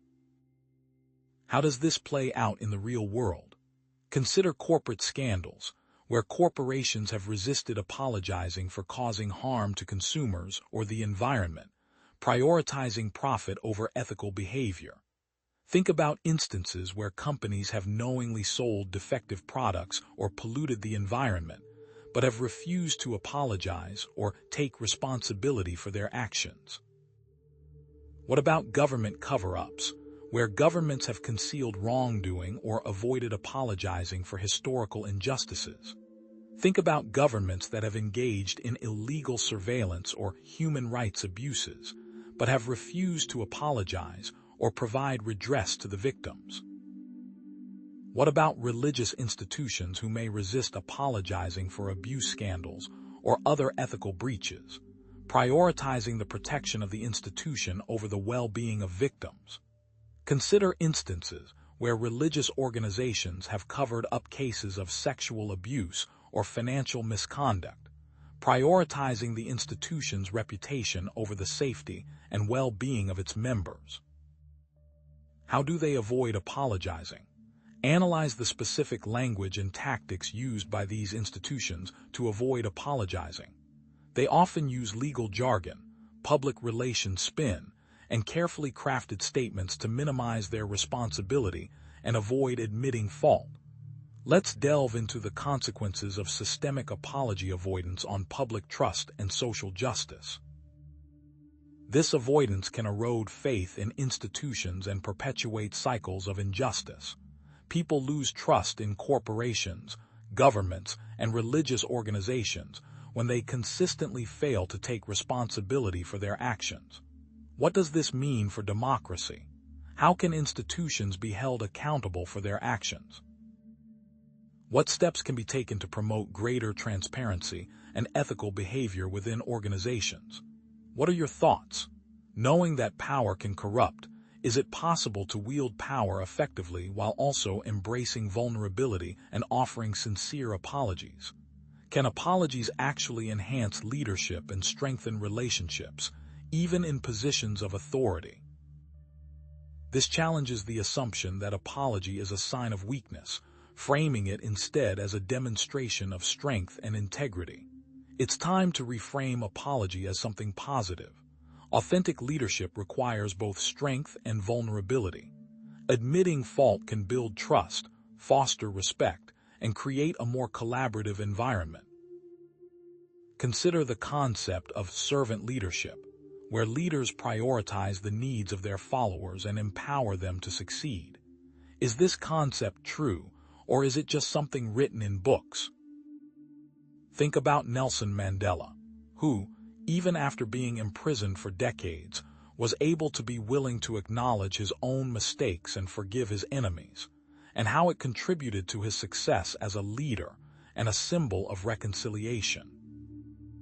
Then there is Jacinda Ardern, and how her empathetic and compassionate leadership style, including her willingness to apologize for government failures, has earned her widespread respect and admiration. What about successful CEOs who have publicly apologized for corporate missteps, demonstrating accountability and rebuilding trust with stakeholders, and then watched their profits increase? Analyze the specific language and actions used by these leaders to convey sincerity and remorse. They often use direct, honest language, acknowledge the impact of their actions, and demonstrate a genuine commitment to change. Here's something fascinating. What are the benefits of embracing vulnerability and offering sincere apologies, even in positions of power? It can foster a culture of trust, collaboration, and innovation. When leaders are willing to admit fault and take responsibility, it creates a safe space for others to do the same. Innovation grows from safety. How can you cultivate greater vulnerability and humility in your own leadership style, regardless of your position or title? How might you embrace powerful apologies in your own life to strengthen your relationships and create a more positive impact on the world around you? However, we're just scratching the surface of leadership and apologies. Are there ways to make a required apology meaningful? But we're just scratching the surface of leadership and apologies. Are there ways to make a required apology meaningful?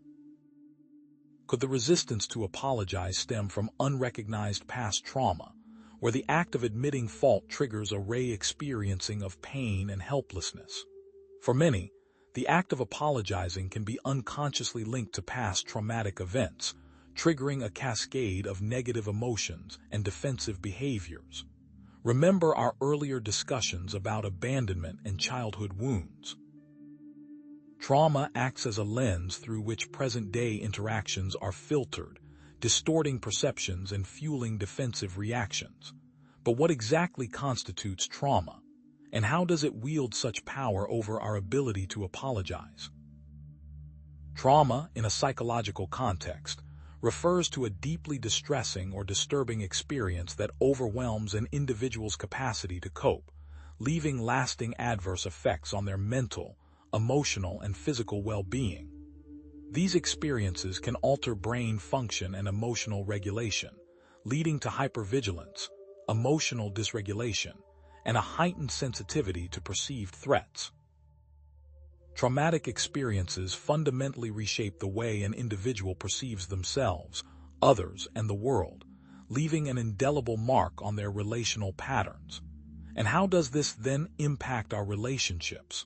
Past trauma impacts current relationships by creating attachment insecurity, fear of intimacy, and difficulty trusting others. Drawing upon attachment theory and relational psychology, we can begin to understand how early childhood experiences shape our ability to form healthy, secure bonds. So, how does this manifest in apology avoidance? Consider the following examples. The abuse survivor's defense describes how individuals who have experienced abuse may avoid apologies because admitting fault feels like a reenactment of their powerlessness and vulnerability. Imagine a survivor of childhood abuse being confronted with a minor disagreement in their adult relationship. The act of apologizing might trigger a flood of memories and feelings of helplessness, leading them to become defensive, deflect blame, or even shut down emotionally. They may unconsciously associate apologizing with surrendering control and becoming vulnerable to further abuse. The neglect victim's isolation describes how individuals who have experienced neglect may struggle to apologize because they lack the emotional vocabulary and relational skills necessary to express remorse. A child who grew up in an emotionally neglectful environment may not have learned how to identify, express, or regulate their emotions. As adults, they may struggle to understand the impact of their actions on others and lack the ability to articulate a sincere apology. They may simply shut down or withdraw from conflict, unable to engage in meaningful communication. And witness trauma avoidance explores circumstances where a person who witnessed trauma might avoid apologizing for the harm they caused, perhaps from shame or fear of reliving it. What about you? Have you ever noticed yourself reacting disproportionately to seemingly minor offenses? Could this be a sign of unresolved trauma? These examples can be linked to complexes and defense mechanisms. The abuse survivor's defense might be linked to a victim complex, where the individual identifies strongly with their past experiences of victimization and struggles to see themselves as capable of causing harm. It can also involve defense mechanisms such as denial, where the individual refuses to acknowledge their role in the situation, or rationalization, where they justify their behavior by minimizing the impact of their actions. The neglect victim's isolation might stem from a fear of intimacy, which makes them avoid connection in the first place. These reactions stem from real experiences. This highlights the importance of trauma-informed care in understanding and addressing apology avoidance.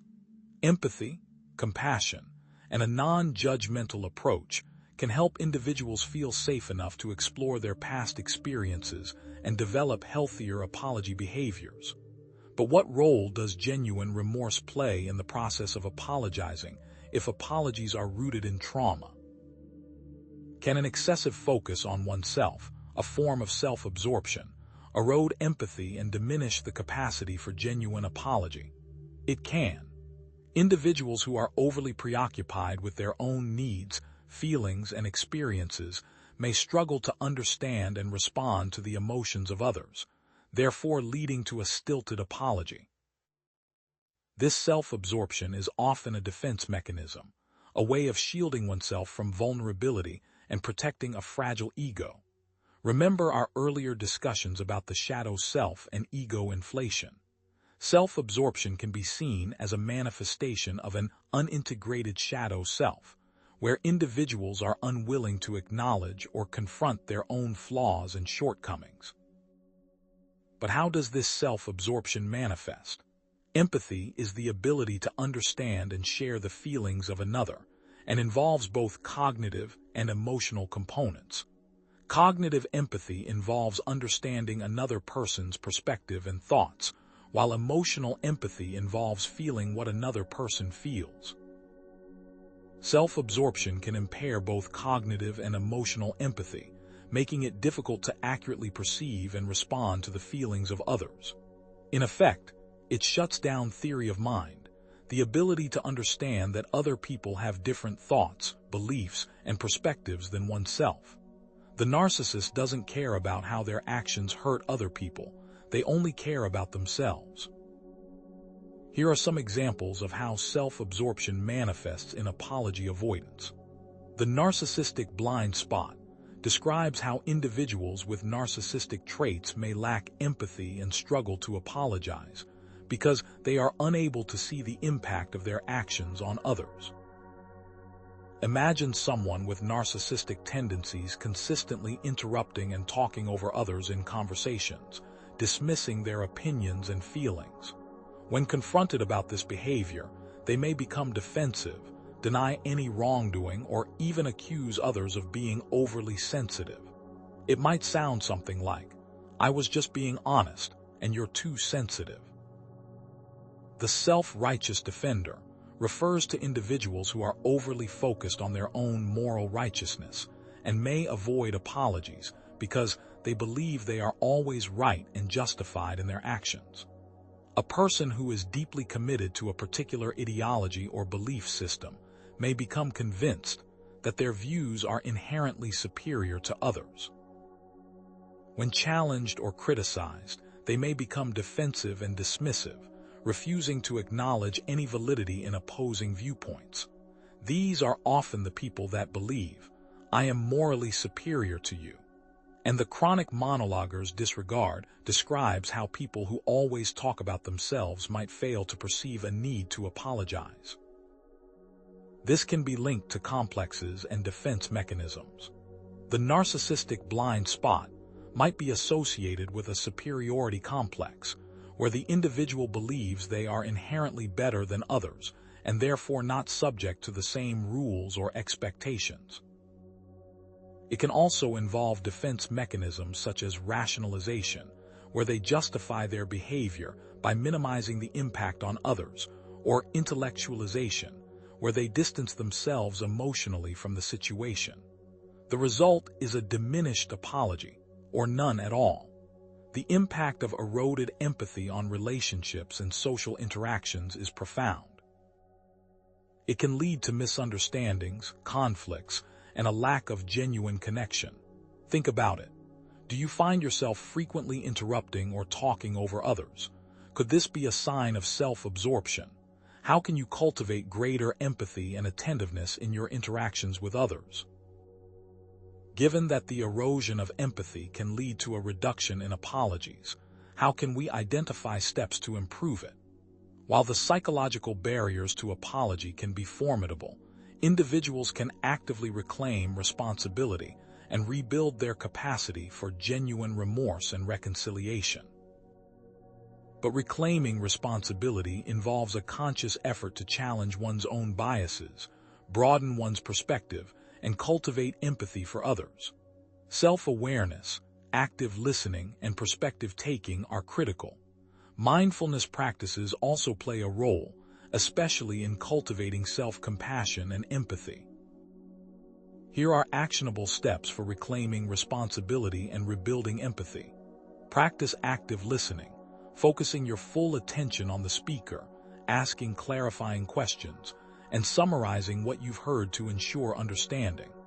Instead of formulating your response while the other person is talking, make a conscious effort to fully absorb their message.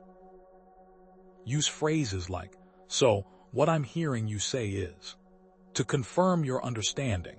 Seek out diverse perspectives, engaging with people from different backgrounds, cultures, and viewpoints to challenge one's own assumptions and biases. This might mean reading books by authors from different cultural backgrounds, attending events that expose you to new ideas, or simply striking up conversations with people who hold different perspectives than your own. Engage in empathy-building activities, such as volunteering, reading fiction, or watching documentaries that promote empathy and understanding. Volunteering at a homeless shelter, reading a novel about a refugee experience, or watching a documentary about social injustice can all help to expand your understanding of the human experience and cultivate greater empathy. Mindfulness and meditation exercises can also help foster awareness. The transformative power of reclaiming responsibility on relationships and personal growth cannot be overstated. It can lead to greater self-awareness, stronger relationships, and a more fulfilling life. By challenging your own biases, broadening your perspective, and cultivating empathy for others, you can break free from the cycle of apology avoidance and create more meaningful connections with those around you. What specific steps can you take today to reclaim responsibility and rebuild your capacity for empathy? How can you integrate these practices into your daily routine to foster greater connection and understanding with others? However, we must ask ourselves, what is the point of all of this? Having explored the complex psychological landscape surrounding apology, what is the ultimate takeaway for those seeking to live more authentic and fulfilling lives? Apologizing or not apologizing is a complex issue with many contributing factors, including trauma, ego, empathy, and a host of other factors. We've explored the shadow self, defense mechanisms, power dynamics, and societal expectations, all of which can influence our ability to offer sincere apologies. The key takeaway is that understanding these underlying psychological factors can empower us to develop greater self-awareness, improve our relationships, and cultivate a more compassionate approach to communication. But how are all of these points linked? Understanding the psychological factors that contribute to apology avoidance is essential for personal growth and healthy relationships. By recognizing the role of trauma, ego, empathy, and societal expectations, we can begin to challenge our own biases, broaden our perspective, and cultivate greater understanding and compassion for ourselves and others. This journey of self-discovery requires courage, vulnerability, and a willingness to confront our own flaws and shortcomings. By embracing these challenges, we can unlock our capacity for genuine remorse, reconciliation, and authentic connection. But how can we better live our lives given this information? The answer, as uncomfortable as it may be, is that empathy is not just a feeling, it's a skill that can be taught and learned, even by someone not naturally inclined toward it. It requires deliberate practice, a willingness to step outside of your own perspective, and a commitment to honoring the experiences of others. Is it worth the effort? It is. The most difficult task is yet to come. Could the inability to offer a sincere apology stem from unacknowledged wounds carried from childhood, influencing our emotional responses and relational patterns in adulthood? This question cuts to the heart of our capacity for empathy and connection, suggesting that our present-day struggles with apology may be echoes of unresolved pain from the past. For many, the resistance to apologize isn't a matter of stubbornness or malice, but a deeply ingrained defense mechanism rooted in childhood experiences. We will explore the concept of the inner child and how unresolved childhood experiences impact apology behaviors to help you on your journey. But what exactly is the inner child, and how does it shape our ability to apologize? The inner child is a psychological concept referring to the part of our psyche that retains the emotions, memories, and experiences of our childhood. It's the repository of our early joys, fears, traumas, and unmet needs. This inner child can be wounded by various experiences, such as abuse, neglect, criticism, or abandonment, leaving lasting scars that influence our adult relationships and self-perception. Imagine a child who was constantly criticized for making mistakes, growing up feeling inadequate and ashamed. Or consider a child who experienced emotional neglect, never receiving the love and attention they craved. These experiences create emotional wounds that can manifest in apology avoidance. The way we were treated as children directly informs the way we interact with the world today. But how do these inner child wounds manifest in apology avoidance? The manifestations are complex and varied, but some common patterns emerge. Think of the perfectionistic child's fear of failure. Individuals who were pressured to be perfect as children may struggle to apologize because admitting fault triggers feelings of shame and inadequacy. For example, someone who grew up with demanding parents who constantly emphasized achievement might equate mistakes with failure and rejection. As adults, they might become highly critical of themselves and others, struggling to acknowledge their own shortcomings and offer sincere apologies. A simple "I'm sorry I was late" might be replaced with defensiveness.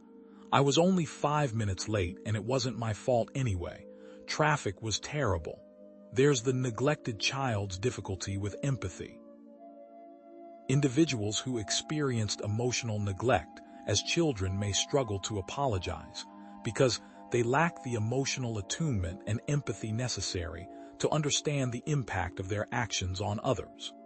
A child who grew up in an emotionally distant family might not have learned how to recognize, understand, or respond to the emotions of others. As adults, they might struggle to perceive the hurt they've caused and offer a genuine apology. Instead, they might offer a hollow apology devoid of empathy. "I guess I'm sorry if you're upset," lacking any real understanding of why the other person is feeling that way. And we can't forget the abused child's fear of retaliation. Individuals who were abused as children may avoid apologies because they fear that admitting fault will lead to further punishment or abuse. Imagine a child who was physically or emotionally abused for making mistakes. As adults, they might associate apologies with vulnerability and danger, avoiding them at all costs to protect themselves from further harm. A real-life scenario might involve someone who, after accidentally damaging a friend's possession, becomes defensive and blames the friend for leaving it in a precarious spot, rather than apologizing. Each of these manifestations can be connected to the shadow self, complexes, and defense mechanisms previously discussed, from rationalization to intellectualization. What is the long-term impact of unacknowledged inner child wounds on relationships and communication? Unacknowledged wounds can lead to a cycle of apology avoidance, creating further relational distress and hindering personal growth. When individuals repeatedly fail to offer sincere apologies, it erodes trust, damages relationships, and creates a climate of resentment and defensiveness. This, in turn, reinforces their negative self-beliefs and perpetuates the cycle of apology avoidance. The result of this pattern is that it can lead to isolation, loneliness, and a diminished sense of self-worth. Can you identify any unmet needs or unresolved emotional wounds from your childhood that might be influencing your apology behaviors today? How might you begin to nurture and heal your inner child to foster greater self-compassion and empathy? Given these wounds, how can we start to heal the inner child? While childhood wounds can have a lasting impact, individuals can actively reparent their inner child, fostering compassion, self-acceptance, and a greater capacity for genuine apology. This requires a conscious effort to provide the love, support, and validation that was lacking in childhood. We can start to learn how to change by using our own toolkit. But what is reparenting, and what does it entail? Reparenting is a psychological process that involves providing oneself with the love, support, and validation that were lacking in childhood. It's about becoming the nurturing and supportive parent that one needed but didn't have. Key components of reparenting include self-compassion, self-validation, and setting boundaries. Self-compassion involves treating oneself with kindness, understanding, and acceptance, especially during times of difficulty or failure. It's about recognizing that everyone makes mistakes and that self-criticism only exacerbates the pain. Self-validation involves recognizing and validating one's own emotions, needs, and experiences, rather than relying on external validation from others. It's about trusting one's own inner wisdom and recognizing that one's feelings are valid and important. Setting boundaries involves establishing clear limits and protecting oneself from harm, both from others and from one's own self-critical thoughts. It's saying no to anything that takes you out of the here and now. What are some practical exercises for reparenting the inner child? There are many techniques one can use. One of the simplest is using affirmations. Create and repeat positive affirmations that address your unmet needs and challenge negative self-beliefs. If you struggle with feelings of inadequacy, try affirmations like, "I am worthy of love and respect," or "I am capable of achieving my goals." Affirmations help to rewire negative thought patterns and cultivate a more positive self-image. Another powerful technique is visualization.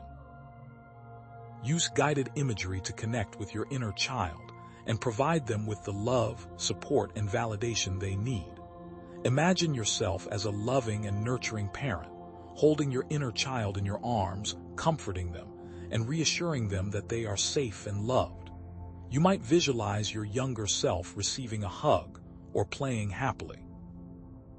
Guided imagery can help to heal emotional wounds and create a sense of security and belonging. You can also journal. Write letters to your inner child, expressing compassion, understanding, and forgiveness. You might write about your childhood experiences, acknowledging the pain and suffering you endured. Try prompts such as, "What do you need to hear right now?" Or "What did you need when you were younger?" Journaling helps to process emotions, gain insights into your past, and cultivate self-compassion. You can also try inner child dialogue. Engage in a dialogue with your inner child, allowing them to express their feelings, needs, and desires. Close your eyes, imagine your inner child sitting in front of you, and ask them how they are feeling. Listen to their responses without judgment, and offer them comfort and reassurance. This dialogue can help you to understand your unmet needs and begin to heal your emotional wounds. What is the transformative power of reparenting on relationships, self-esteem, and apology behaviors? Reparenting can lead to greater self-compassion, emotional regulation, and a stronger sense of self-worth. As you begin to nurture your inner child, you'll develop a deeper understanding of your own emotions, needs, and behaviors. This increased self-awareness will enable you to respond to situations with greater emotional regulation and compassion. Reparenting creates a positive feedback loop, fostering healthier relationships and a more fulfilling life. What specific actions can you take today to reparent your inner child? How might you begin to challenge your negative self-beliefs and cultivate greater self-acceptance? So how does all of this translate into real-world apology improvements? By integrating inner child work with apology practices, individuals can move beyond superficial regret and craft heartfelt apologies that foster genuine connection and healing. Healing the inner child unlocks a greater capacity for empathy, vulnerability, and sincere remorse. The integration can provide you with a deeper well to draw from when expressing regret, and it also acts as a powerful healing tool. How can inner child healing inform and enhance the key elements of an effective apology? Inner child work can deepen sincerity, enhance empathy, and increase responsibility in the apology process. Connecting with one's inner child can foster greater self-awareness and authenticity, leading to more genuine remorse. As you become more attuned to your own emotions and needs, you'll be better able to understand the impact of your actions on others. Parenting can cultivate compassion and understanding, enabling individuals to better perceive and respond to the feelings of others. As you learn to nurture your own inner child, you'll develop a greater capacity for empathy, allowing you to truly understand the pain you've caused. Challenging negative self-beliefs can empower individuals to take ownership of their actions and avoid making excuses. As you heal your inner child, you'll develop a stronger sense of self-worth and be better able to take responsibility for your mistakes. You begin to see your mistakes as something to be overcome and learned from, not something to be ashamed of. How can we incorporate inner child work into apology practices? Start the apology by acknowledging the pain and suffering that your actions caused, both to the other person and to your own inner child. For example, you might say, "I understand that my words hurt you deeply, and I'm also aware that they triggered some old wounds within myself." Encourage viewers to reflect on how their actions may have been driven by unmet needs or unresolved emotional wounds from their childhood. For example, you might say, "I realize that I was acting out of my own insecurity, and that's not an excuse, but it helps me understand why I behaved the way I did." End the apology by offering reassurance and support, both to the other person and to your own inner child. For example, you might say, "I'm committed to making amends and repairing our relationship, and I'm also committed to healing my own inner wounds so that I don't repeat this pattern." You can also use parts work to facilitate better apologies. Parts work is a therapeutic approach that recognizes that our personalities are made up of different parts, each with its own unique beliefs, emotions, and behaviors. It's essentially different aspects of your personality. Some parts might be more prone to defensiveness, while others are more compassionate and understanding. By identifying and working with these different parts, you can craft a more nuanced and effective apology. Parts work is an essential and useful tool to use. What is the transformative potential of integrating inner child work with apology practices? By integrating inner child work with apology practices, it can lead to deeper connections, greater forgiveness, and a more fulfilling life.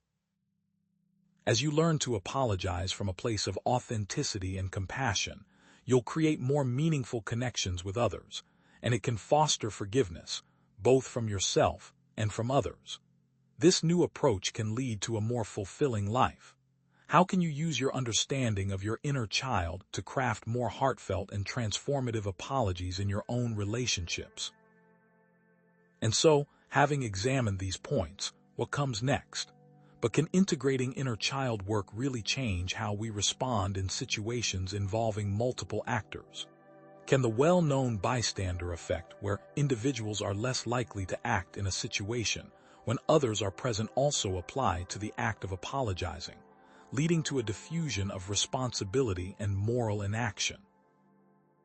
It seems that when multiple people are involved in wrongdoing, the individual sense of responsibility to apologize can be diluted or avoided altogether. But how can we understand this apathy on a deeper level? What exactly is the bystander effect, and what are the psychological factors that contribute to it? The bystander effect is a social psychological phenomenon in which individuals are less likely to offer help to a victim when other people are present. It's a strange phenomenon, but common in many social situations. The key factors contributing to this effect are diffusion of responsibility, pluralistic ignorance, assuming that if no one else is acting, there must not be a problem, and fear of social disapproval. Diffusion of responsibility occurs when individuals feel less personally responsible for taking action when others are present because the responsibility is spread across the group. Pluralistic ignorance occurs when individuals look to others to gauge the severity of a situation, and if no one else is reacting, they assume that there must not be a real problem.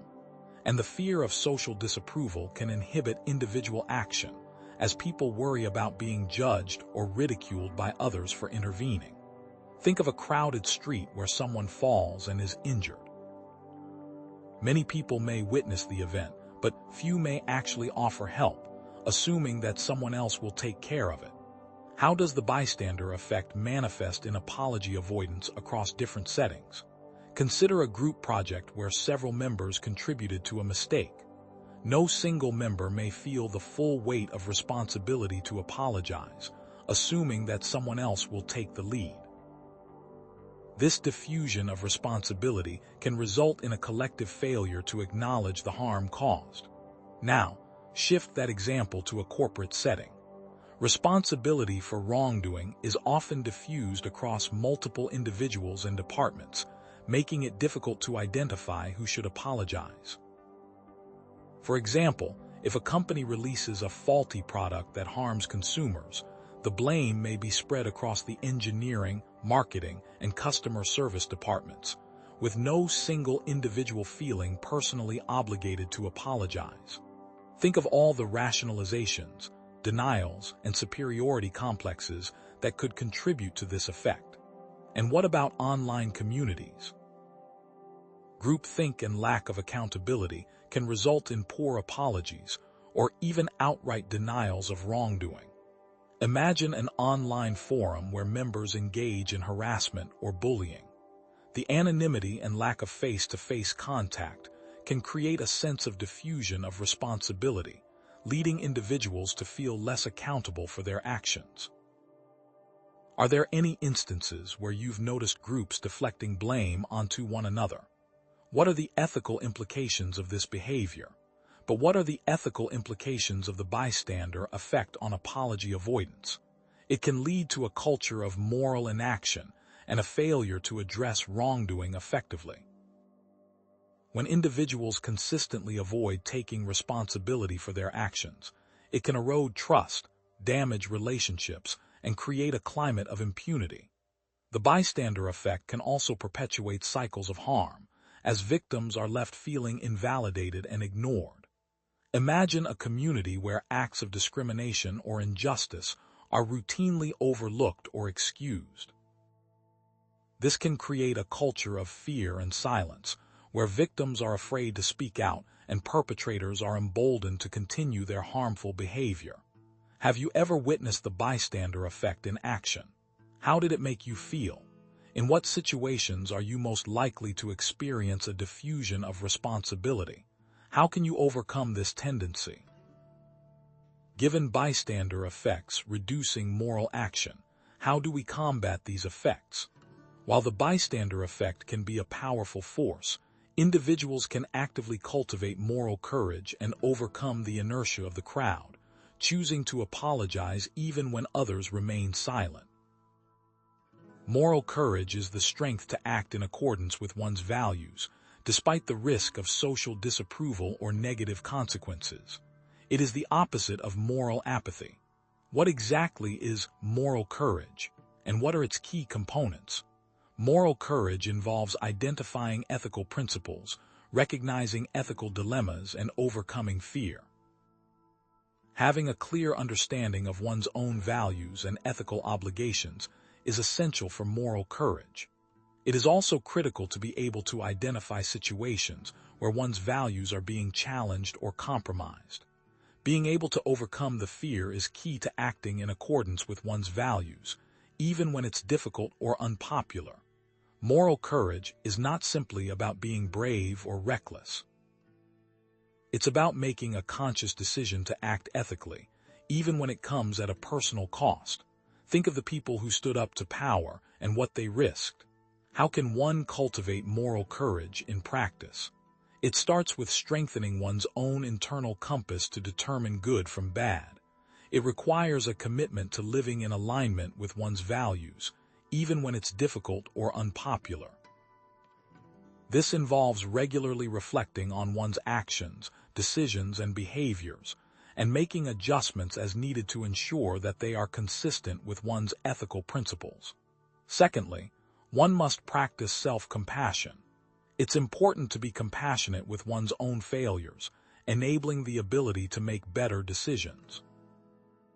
Recognizing that everyone makes mistakes and that self-criticism only exacerbates the pain can help to develop a more resilient and ethical mindset. And finally, seek out role models. Surrounding oneself with inspirational figures that align with internal values. By learning from their experiences and emulating their qualities, individuals can strengthen their own resolve and develop greater moral courage. But what is the transformative impact of moral courage on relationships and society as a whole? Moral courage can inspire others to act ethically, challenge injustice, and create a more just and compassionate world. When individuals demonstrate a willingness to stand up for what is right, it can embolden others to do the same. Moral courage can also challenge systems of oppression and inequality, creating opportunities for positive change. It is also a positive reinforcement loop. What are the values that are most important to you? How can you live in alignment with these values, even when it's difficult? Who are your role models for moral courage? What qualities do you admire in them? With people improving themselves, can institutions do the same? Can institutions be designed to promote greater accountability and a more proactive approach to apology? Organizations can create policies, procedures, and cultural norms that encourage transparency, ethical behavior, and a willingness to admit and correct mistakes. What would such an institution look like? What are the key elements of an accountability-based organization? It starts with ethical leadership.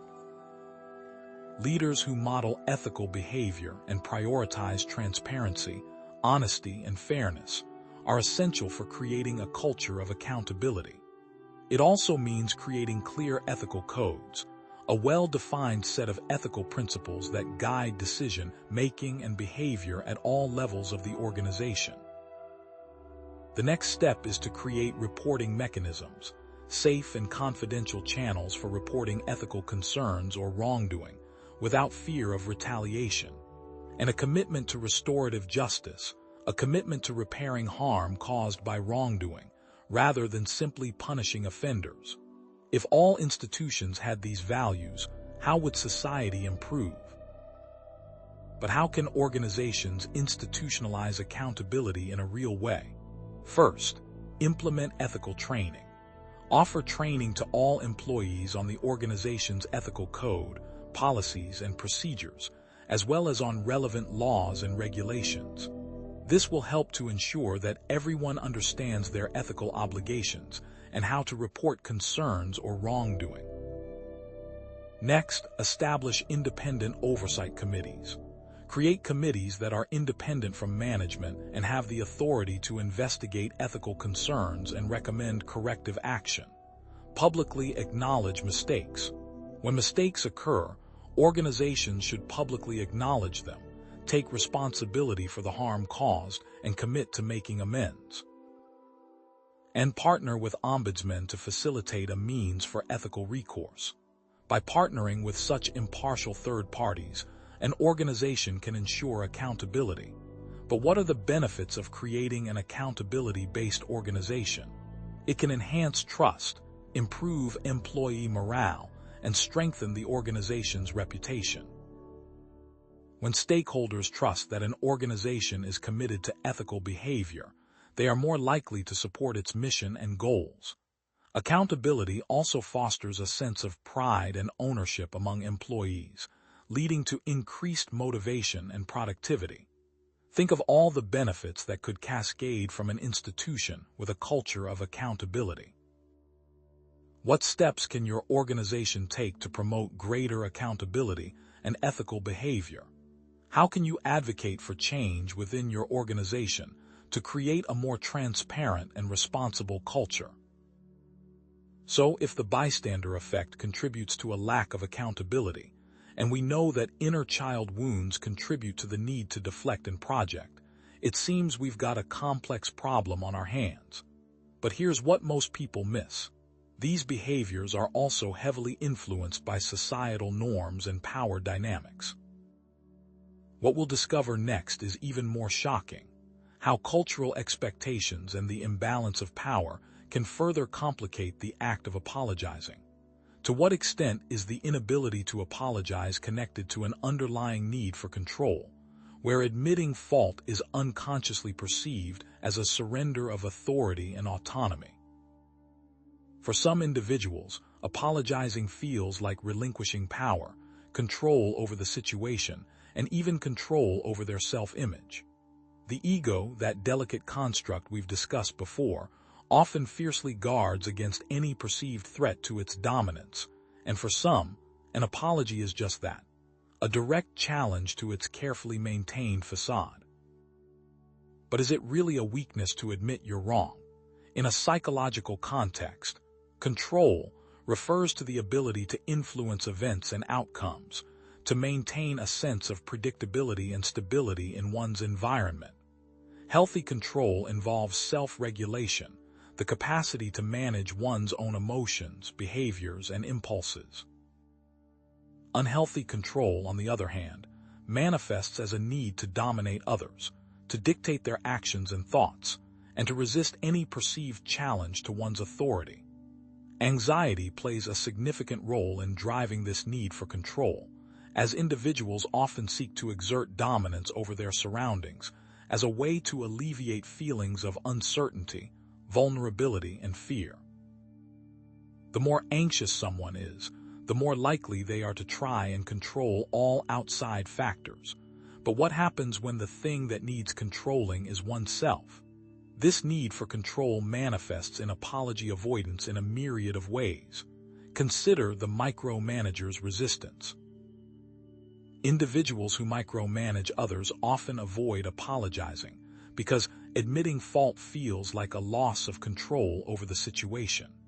In the workplace, a micromanaging boss might refuse to acknowledge a mistake in a project timeline, even when it's clear that their own oversight contributed to the delay, because doing so would undermine their perceived authority. In a family setting, a micromanaging parent might avoid apologizing for unfairly criticizing their child's efforts, fearing that it would diminish their control over the child's behavior. This is how relationships crumble. Is this sounding familiar? Then there's the perfectionist's rigidity. Perfectionists struggle to apologize because admitting fault challenges their need to maintain a flawless self-image and control over their performance. A perfectionistic student might avoid apologizing for a harsh critique of a classmate's presentation, even if they know their words were hurtful, because acknowledging their mistake would shatter their illusion of intellectual superiority. A perfectionistic employee might avoid apologizing for missing a deadline, even if they know their procrastination contributed to the problem, because admitting fault would damage their reputation for competence. When perfect is the standard, there isn't room for any admissions of guilt. And what about the defensive dominator? A person exerting dominance may avoid apologizing to avoid seeming like they are losing the power struggle with someone. In a romantic relationship, one partner might consistently refuse to apologize for their hurtful words or actions, fearing that it would give the other partner an upper hand in the relationship dynamic. In a social setting, an alpha personality might avoid apologizing for interrupting or dismissing someone's opinions, fearing that it would diminish their social status. They are always on top and never relinquishing the hill. These examples are all deeply connected to complexes like the superiority complex and control complex, rooted in underlying fears and defensiveness.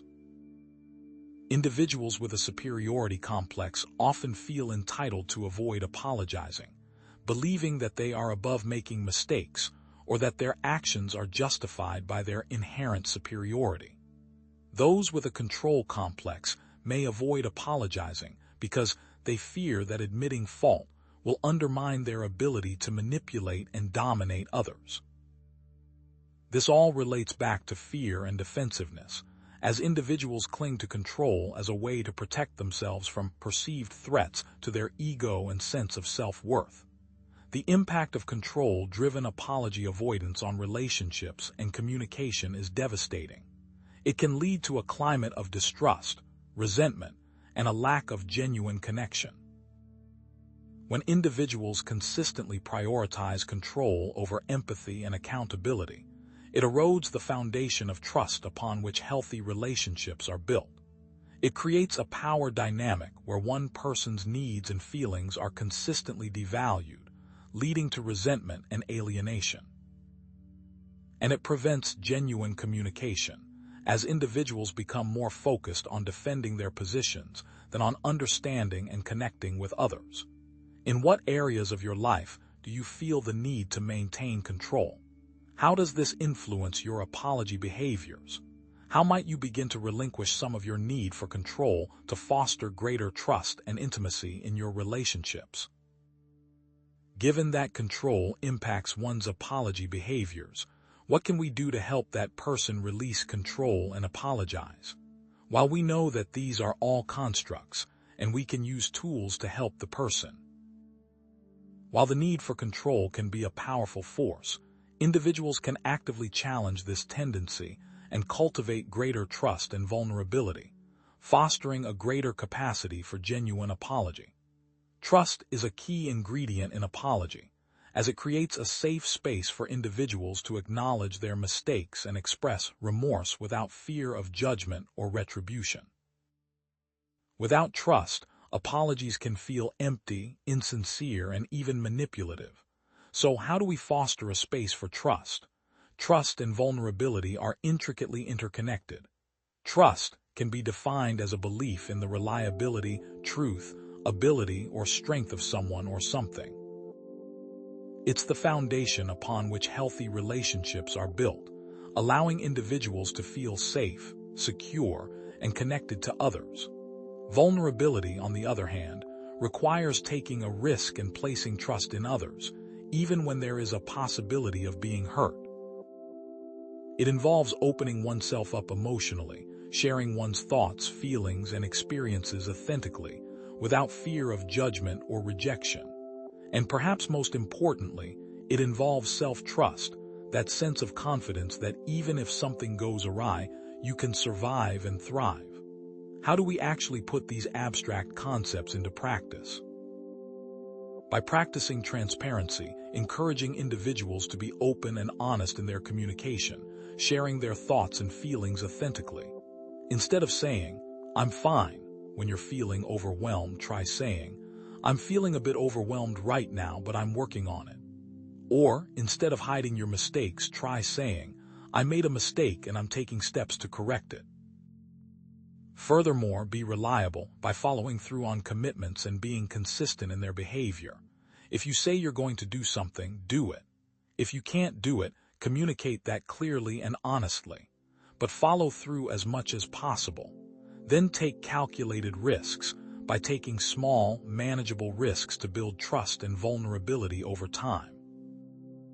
Try sharing a personal story with a trusted friend, or expressing your opinion on a controversial topic. And finally, be kind and compassionate by validating feelings in yourself and others to foster a more open conversation. Trust and vulnerability create a safe space for apology by encouraging open communication, reducing anxiety and defensiveness, and minimizing power struggles. In a trusting environment, individuals feel more comfortable acknowledging their mistakes and expressing remorse, knowing that they will be met with understanding and compassion rather than judgment or punishment. It reduces anxiety and defensiveness by creating a sense of safety and security, allowing individuals to let go of their need for control and embrace vulnerability. And it helps to reduce power struggles by fostering a more egalitarian dynamic, where both individuals feel valued and respected. How can you create a more trusting environment in your relationships? What steps can you take to become more vulnerable in your communication with others? Acknowledging that creating a space for trust is paramount. How does one actually give an apology? With this in mind, let's make sure it's done correctly, without making a mess of things. Having explored the psychological barriers to apology and the importance of trust and vulnerability, let's now synthesize this understanding into a practical framework for crafting apologies that foster genuine connection and healing. Let's talk about the 5 R's framework. This proven concept is a surefire way to showcase your apology. The 5 R's of restorative communication are recognition, responsibility, remorse, restitution, and repetition prevention. Recognition involves acknowledging the harm caused and validating the other person's experience, connecting back to previous discussions of empathy and perspective taking. It means truly seeing the impact of your actions from the other person's point of view, even if you didn't intend to cause harm. Responsibility entails taking ownership of your actions and avoiding making excuses or blaming others. This links back to the shadow self and the importance of confronting one's imperfections, acknowledging that we all make mistakes and that it's our responsibility to own them. Remorse demands expressing genuine sorrow and regret for the harm caused, connecting to the concept of authentic remorse. This means conveying your sincere feelings of regret, not just saying the words "I'm sorry" without any emotional resonance. Restitution requires offering to make amends for the harm caused, if possible, providing concrete examples relevant to different scenarios. This could involve repairing damaged property, offering financial compensation, or simply making a sincere effort to change your behavior. Repetition prevention means outlining what you have learned and what steps you will take to avoid any future issues. It's not enough to simply apologize. You must also demonstrate a commitment to preventing similar harm from occurring in the future. How might these 5 R's be applied in a practical way? Let's try a few scenarios. Take a workplace conflict, for example. Imagine you accidentally send a critical email about a colleague to the entire team. Recognition. I realize that sending that email was inappropriate and hurtful, and I understand how it might have made you feel. Responsibility. I take full responsibility for my actions, and I should have considered the impact of my words before sending that email. Remorse. I am sincerely sorry for the harm that I caused, and I regret my thoughtlessness. Restitution. I am willing to apologize to the team and clarify my intentions. I am also open to any other suggestions you may have for making amends. Repetition prevention. In the future, I will be more mindful of my communication and avoid sending emails when I am feeling frustrated or angry. How about a relationship dispute? Imagine you forget your partner's birthday. Recognition. I know how much your birthday means to you, and I understand that my forgetting it must have been incredibly disappointing. Responsibility. I take full responsibility for my mistake, and I know I should have put it in my calendar. Remorse. I am so sorry for hurting you, and I feel terrible for being so inconsiderate. Restitution. I want to make it up to you. How about we go out for a special dinner this weekend and do something fun that you enjoy? Repetition prevention. I'm setting a reminder on my phone for your birthday next year, and I'll make sure to plan something special in advance. And lastly, what about a social media misstep? Imagine you post something offensive online. Recognition. I understand that my post was insensitive and hurtful, and I apologize for any offense it caused. Responsibility. I take full responsibility for my words, and I realize that I should have been more mindful of the impact they could have. Remorse. I am deeply sorry for the harm that I caused, and I regret my lack of awareness. Restitution. I am deleting the post, and I will be more careful about what I post online in the future. Repetition prevention. I will take some time to educate myself on these issues and be more mindful of the impact of my words.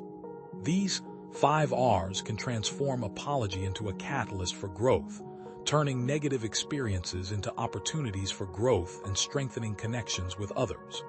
It can heal wounds, rebuild trust, and foster a more compassionate and understanding environment.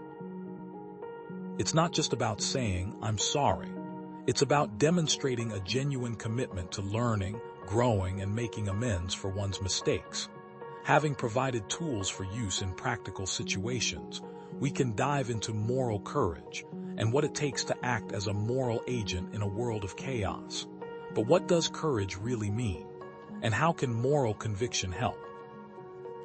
Is it possible that our intense reactions to others' mistakes and our subsequent reluctance to apologize stem from seeing our own unacknowledged flaws mirrored back to us? It's a question worth pondering, especially when we consider the concept of psychological projection, a key mechanism in apology avoidance. What if the very thing that irritates us most about others is actually a reflection of something we haven't yet confronted within ourselves? Psychological projection, in Jungian terms, is the unconscious act of attributing one's own unacceptable thoughts, feelings, or motives to another person. It's like looking in a mirror and seeing someone else's face, completely unaware that it's your own reflection staring back at you. Projection acts as a defense mechanism, protecting the ego from confronting uncomfortable truths about itself. Think of it as a shield, deflecting unwanted self-awareness onto someone else. When we can't accept a part of ourselves, we unconsciously project it onto others, making them the scapegoat for our own internal struggles. This ties directly into the shadow self, that hidden, often negative aspect of our personality that we try to keep hidden from ourselves and others. What if the inability to apologize is just the shadow self refusing to acknowledge its mistakes? Consider some clear examples of how projection manifests in apology-related situations. How often are we most critical of others when they exhibit traits we secretly disown in ourselves? Someone insecure about their own intelligence, for instance, might harshly criticize others for perceived stupidity, using their criticism as a way to elevate themselves and diminish their own insecurities. Or think about how we might blame others for our own mistakes to avoid taking responsibility.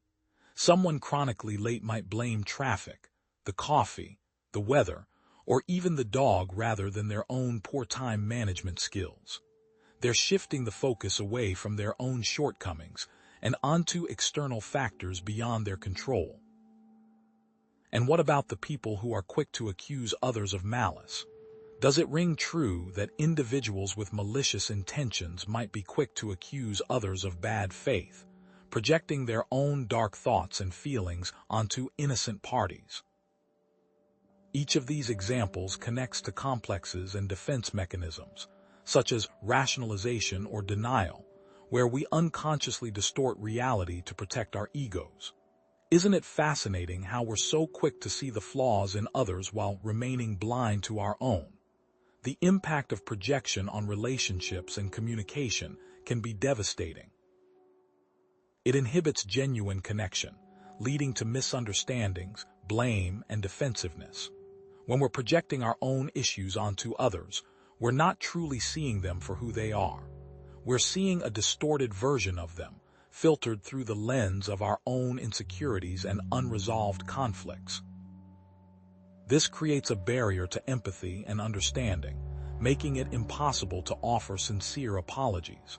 Have you ever found yourself intensely critical of someone for a trait that you secretly fear you possess?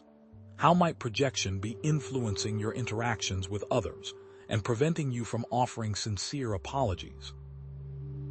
It's a challenging question, but one that's essential to confront if we want to cultivate healthier relationships and more genuine communication. If projection is such a common defense, how do we even know we are doing it? While projection can be a powerful and often unconscious defense mechanism, individuals can learn to recognize and own their projections, reclaiming their disowned selves and fostering greater self-awareness and empathy. What steps can we take to pull back the curtain on our projections? Owning one's projections involves recognizing that the qualities we dislike in others are often reflections of our own disowned traits. It's like holding up a mirror to our shadow self, acknowledging the parts of ourselves that we've tried to suppress or deny. This process allows us to reintegrate these qualities back into our conscious awareness, becoming more whole and authentic in the process. Jung believed that the path to individuation, or wholeness, involves embracing all aspects of ourselves, even the ones we find unpleasant. What if the key to offering sincere apologies lies in accepting our imperfections and reclaiming our disowned traits? There are concrete steps we can take to recognize and own our projections. First, pay attention to strong emotional reactions. Intense emotional reactions to others can be a sign that we're projecting. When you notice a disproportionate response, ask yourself what that person's trait triggers in you. Why does it bother you so much? Is it possible that you possess that trait yourself or fear that you might? Then ask yourself, what if this is about me? Prompt yourself to consider your potential involvement in a situation. Could your own actions or feelings be contributing to the conflict? Be honest with yourself, even if it's uncomfortable. And then, practice self-reflection and journaling. Regularly reflect on your thoughts, feelings, and behaviors, looking for patterns and inconsistencies. Journaling can be a powerful tool for uncovering hidden aspects of the shadow self. Write about your interactions with others, paying attention to your emotional responses. Are there any recurring themes or patterns? What triggers you the most? Finally, seek feedback. Ask trusted friends or family members for honest feedback about your blind spots and potential projections. They may be able to see things that you can't see yourself. Be open to their feedback, even if it's difficult to hear. Remember, this is an opportunity for growth. The transformative power of owning one's projections on relationships, personal growth, and apology behaviors is immense.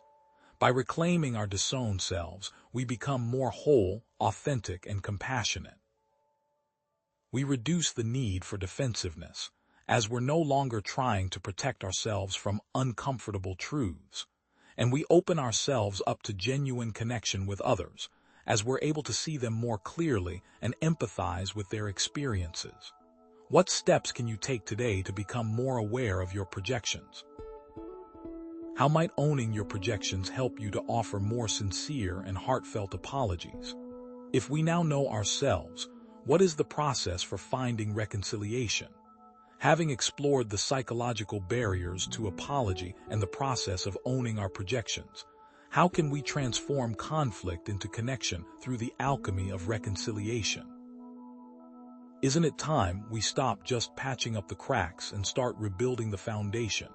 Reconciliation can be defined as a process of restoring harmony and trust after a conflict or transgression. It's more than just saying, "I'm sorry." It's about taking concrete steps to repair the damage that's been done. Reconciliation involves acknowledging the harm caused, taking responsibility for one's actions, expressing remorse, and making amends. It also requires empathy, compassion, and forgiveness, both for oneself and for the other person involved. Think of it as a journey, not a destination, requiring patience, understanding, and a willingness to work through difficult emotions. Reconciliation is not some simple solution, but a continuous process. Apologies are not one size fits all, as it depends on the situation. For example, when apologizing to a child, it can be important to help them understand your perspective while still validating their feelings. You might say, "I'm sorry I yelled, I was frustrated, but that doesn't excuse my behavior. How can I make it better?" Apologizing to your significant other might involve offering to make amends for your actions, such as planning a special date night or taking on extra responsibilities around the house. You might say, "I'm sorry I forgot our anniversary. I know how much it meant to you. Let me make it up to you. How about we go away for the weekend?" Even when you do not completely agree with them, apologizing to a coworker can still be meaningful. You might say, "I'm sorry if I offended you during the meeting. I didn't mean to come across that way. Let's talk about it and see if we can find some common ground." Show what might be different and why, and how reconciliation is not the same as apology. Apology may be just the start of the reconciliation process. The transformative potential of reconciliation on relationships, personal growth, and society as a whole cannot be overstated. Reconciliation fosters healing, forgiveness, and a deeper sense of connection, breaking down barriers and building bridges between individuals and communities. It also allows us to learn from our mistakes, grow as individuals, and create a more compassionate and just world. How can you apply the principles of reconciliation to heal past hurts and create stronger, more resilient relationships in your own life? How might you transform conflict into connection, fostering greater understanding and compassion in a world that is often divided? So now that we have come full circle, let's summarize and create a call to action. We will leave you with a plan for the future and the right foot to get started. Could the profound reluctance to apologize be intimately linked to the crippling emotion of shame, a toxic self-perception that makes vulnerability feel unbearable? It's a poignant question, especially when we consider how shame can become a core emotional block, silently sabotaging our relationships and hindering our personal growth. Remember our previous discussions about vulnerability and the inner child. Shame often lurks beneath the surface, stemming from deep-seated wounds and unmet needs from our past. But what exactly is shame, and how does it differ from guilt? While both are unpleasant emotions, they are not interchangeable. Guilt is a feeling of regret over a specific action: I did something bad. Shame, on the other hand, is a pervasive feeling of being fundamentally flawed and unworthy: I am bad. It's an internalization that goes far beyond a single mistake, creating a negative self-identity that can lead to feelings of worthlessness, isolation, and self-loathing. Consider how shame impacts the ego and its defenses, fueling a desperate need to protect oneself from perceived threats. Do you see how this might make it incredibly difficult to admit fault and offer a sincere apology? Shame manifests in apology avoidance in many ways. Take, for example, the shame spiral. The act of apologizing can trigger a downward spiral of negative self-talk and self-criticism for shame-prone individuals. Imagine someone making a small mistake at work, say, sending an email with a typo to an important client. A person experiencing guilt might simply apologize and move on. But a person burdened by shame might obsess over the mistake, berating themselves relentlessly. I'm so incompetent. I always mess things up. I'm going to get fired. As a result, apologies are avoided at all costs to prevent this shame spiral from ever starting. Then there's the perfectionistic shield, where perfectionists avoid apologies out of fear that admitting fault will expose their perceived inadequacy and trigger intense shame. Picture a highly successful doctor who makes a diagnostic error. Instead of apologizing to the patient, they might become defensive and rationalize their decision, unable to bear the thought of being seen as anything less than perfect. This, too, may lead to the self-sabotaging cycle. Think of someone who offers an apology, but is so consumed by their own regret and shame that they are unable to offer proper redress for the harmed party. This is very different than a sincere apology. All these examples are intertwined with defense mechanisms, complexes, and even trauma, serving as unconscious strategies to protect the ego from the unbearable pain of shame. The impact of shame-driven apology avoidance on relationships and personal well-being is profound. Shame creates a barrier to genuine connection, preventing individuals from experiencing the healing power of forgiveness and reconciliation. It fosters defensiveness, blame shifting, and a constant need for validation, eroding trust and intimacy. Do you tend to experience guilt or shame? How does this influence your ability to apologize? How might you begin to challenge your shame-based beliefs and cultivate greater self-compassion? So how does all of this relate to someone offering an apology with a sincere heart? Can the act of offering a sincere apology, despite the presence of shame, become a catalyst for shame resilience, fostering authentic connection and self-acceptance? It might seem counterintuitive, but facing one's shame through apology can be a courageous act of self-compassion and a powerful step towards healing. Let's explore the idea of shame resilience, the ability to navigate shame without resorting to self-destructive behaviors or defensive coping mechanisms. Shame resilience involves recognizing shame triggers, practicing self-compassion, cultivating empathy, and connecting with others. Think of it as building an emotional immune system, strengthening your ability to withstand the toxic effects of shame. There's a powerful relationship between shame, apology, and courage. It takes courage to acknowledge our mistakes, especially when shame is whispering insidious lies in our ears. Now, what are some specific strategies for using apology as a pathway to shame resilience? You can start by acknowledging and validating your shame feelings, rather than trying to suppress or deny them. It might be helpful to write down your feelings and identify the root causes of the shame. Ask yourself, where did this shame come from? What experiences have shaped my beliefs about myself? Then, practice self-compassion.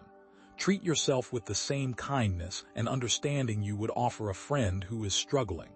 Use positive self-talk and remember that everyone makes mistakes. The next time you're tempted to berate yourself, try saying something like, "It's okay, I'm human. I made a mistake, but I can learn from it." Furthermore, apologies can create a sense of connection. Share your experiences with trusted friends, family members, or therapists. It takes courage to be vulnerable, but it can be incredibly healing to know that you're not alone. And don't hesitate to ask for help. Seeking the assistance of a counselor could foster better apologies and help you explore the underlying causes of your shame.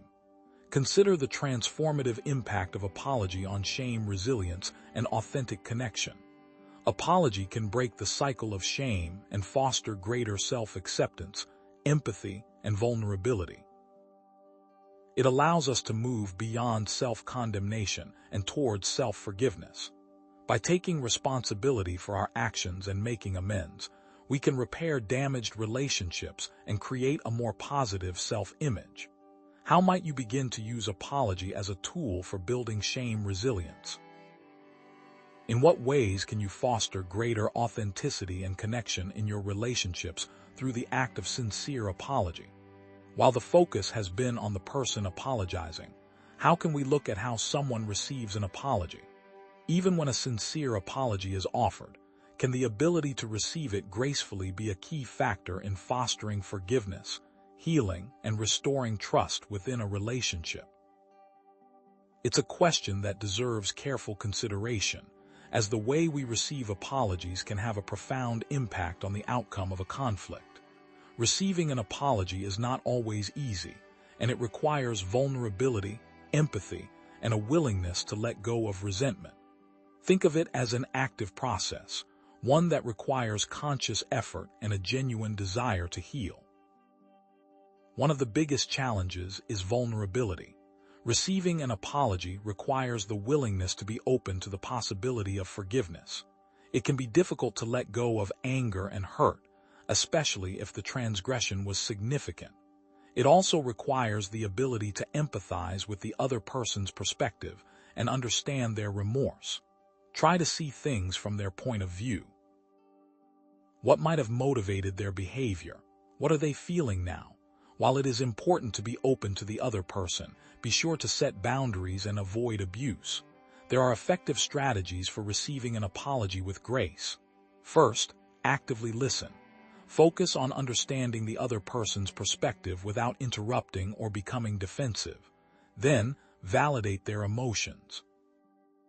Show empathy by acknowledging and validating their feelings. This demonstrates that you understand the harm caused.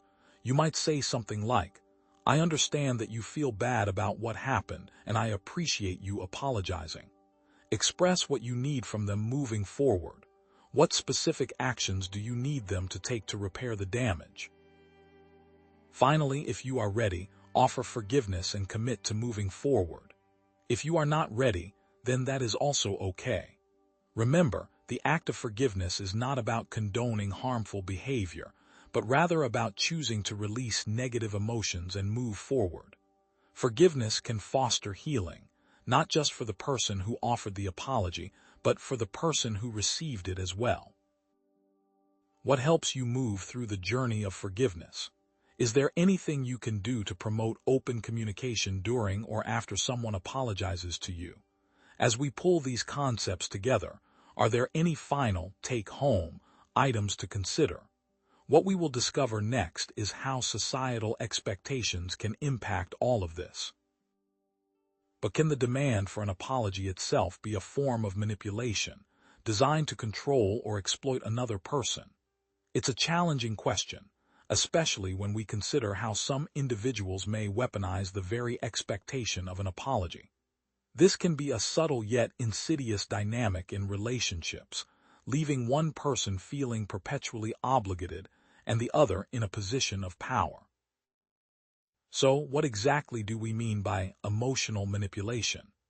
It encompasses a range of behaviors designed to control another person's emotions or actions, often through deceptive or underhanded tactics. Think of it as a kind of emotional puppetry, where one person pulls the strings and the other dances to their tune. This can manifest as guilt-tripping, gaslighting, projection, or a host of other manipulative techniques. But for our purposes, we're focusing on how manipulators often use guilt as a tool to control others, turning the expectation of an apology into a weapon. Can you see how this might play out in a relationship dynamic? Consider the following examples. First, there's the martyr's mandate. This is when someone offers to help you, perhaps even insists on it, and then demands an apology if things don't go perfectly, or if you don't show enough gratitude. Imagine a parent who insists on helping their adult child with a project, then constantly complains about the effort and demands an apology for the inconvenience, even if the child didn't ask for the help in the first place. The apology becomes a way for the martyr to validate their self-sacrifice and maintain control. They demand the apology, but genuine forgiveness or closure is never offered, thus extending the manipulation. Or think of the guilt-inducing blackmail, where someone threatens to leave the relationship or withdraw their affection unless they receive a constant stream of apologies. "If you really loved me, you'd apologize for making me feel this way," they might say, even if the offense is minor or non-existent. A final example is the moving the goalposts technique. This is where someone constantly finds new things to be offended by, ensuring that the other person is always in a state of apology. No matter how many times you apologize for one thing, they'll find another reason to keep you groveling. They are always finding some sort of mistake to keep someone apologetic.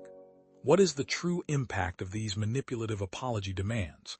The constant need to apologize, even when unwarranted, can erode self-esteem, create anxiety, and foster a sense of helplessness.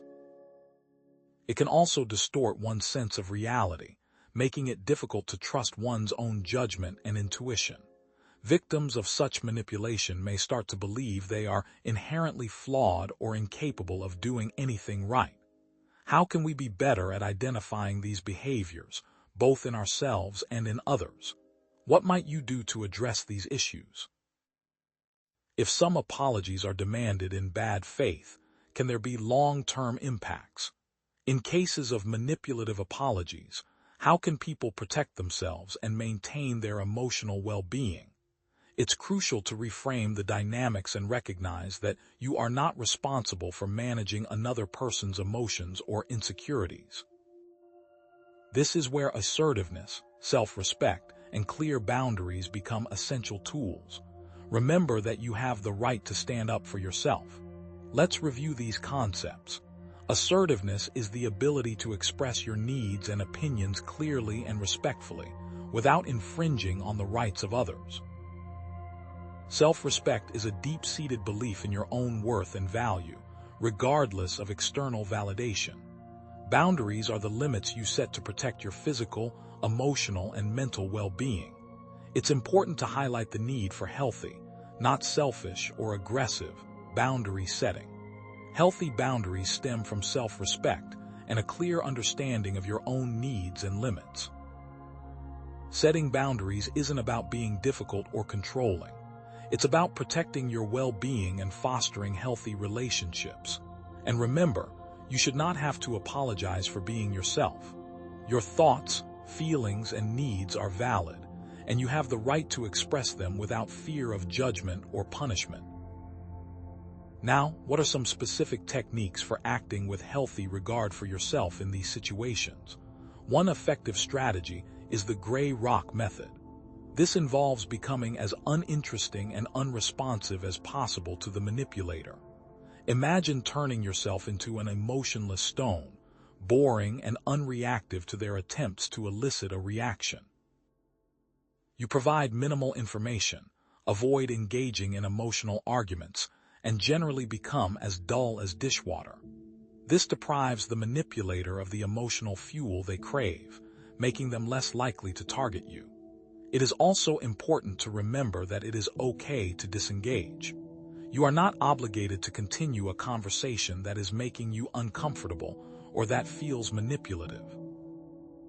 You can simply state that you need to leave or end the conversation and walk away. Another possibility is refocusing. Deflect the request for an apology by bringing up external events or changing the subject entirely. "I'm sorry you feel that way, but have you seen the news about?" Or, "That reminds me, I need to pick up groceries." How can we avoid internalizing the issues of others?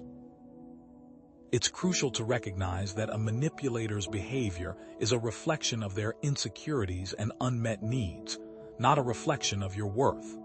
Their attempts to control you are about their own fears, not about your shortcomings. What steps can you start to put in place to create a life where you are more in control and less susceptible to manipulation? How can you practice self-compassion and validate your own feelings, regardless of what others may say or do? But how can we avoid even getting into that type of situation in the first place? How can we build healthy communication styles that avoid others using bad faith apologies or demanding the same of you? The key is to cultivate relationships based on open communication, empathy, and mutual respect. This creates an environment where apologies, when necessary, are offered genuinely and received with grace. Remember the discussions about building good relationships detailed in previous sections. It all boils down to creating an environment where people feel safe, respected, and valued. This requires active listening, empathy, and a willingness to understand each other's perspectives.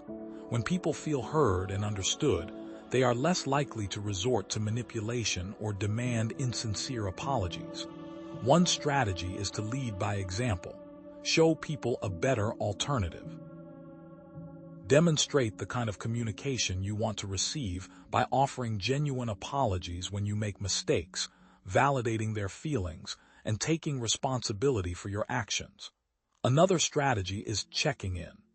By creating a regular rhythm of communication, you can head off problems before they escalate.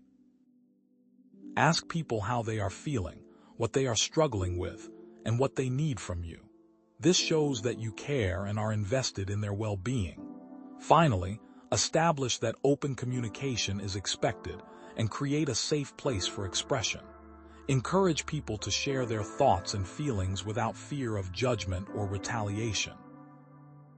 With a strong foundation in place, there is less likelihood of a need for excessive apologies. When people feel valued and respected, they are less likely to engage in manipulative behaviors or demand insincere apologies. Relationships are built on trust and understanding. How are you going to implement these tools in your own life? What steps can you take to foster healthier communication patterns in your relationships? That wraps it up. What's next? What if the barrier to apology isn't just psychological, but stems from a deeper wound?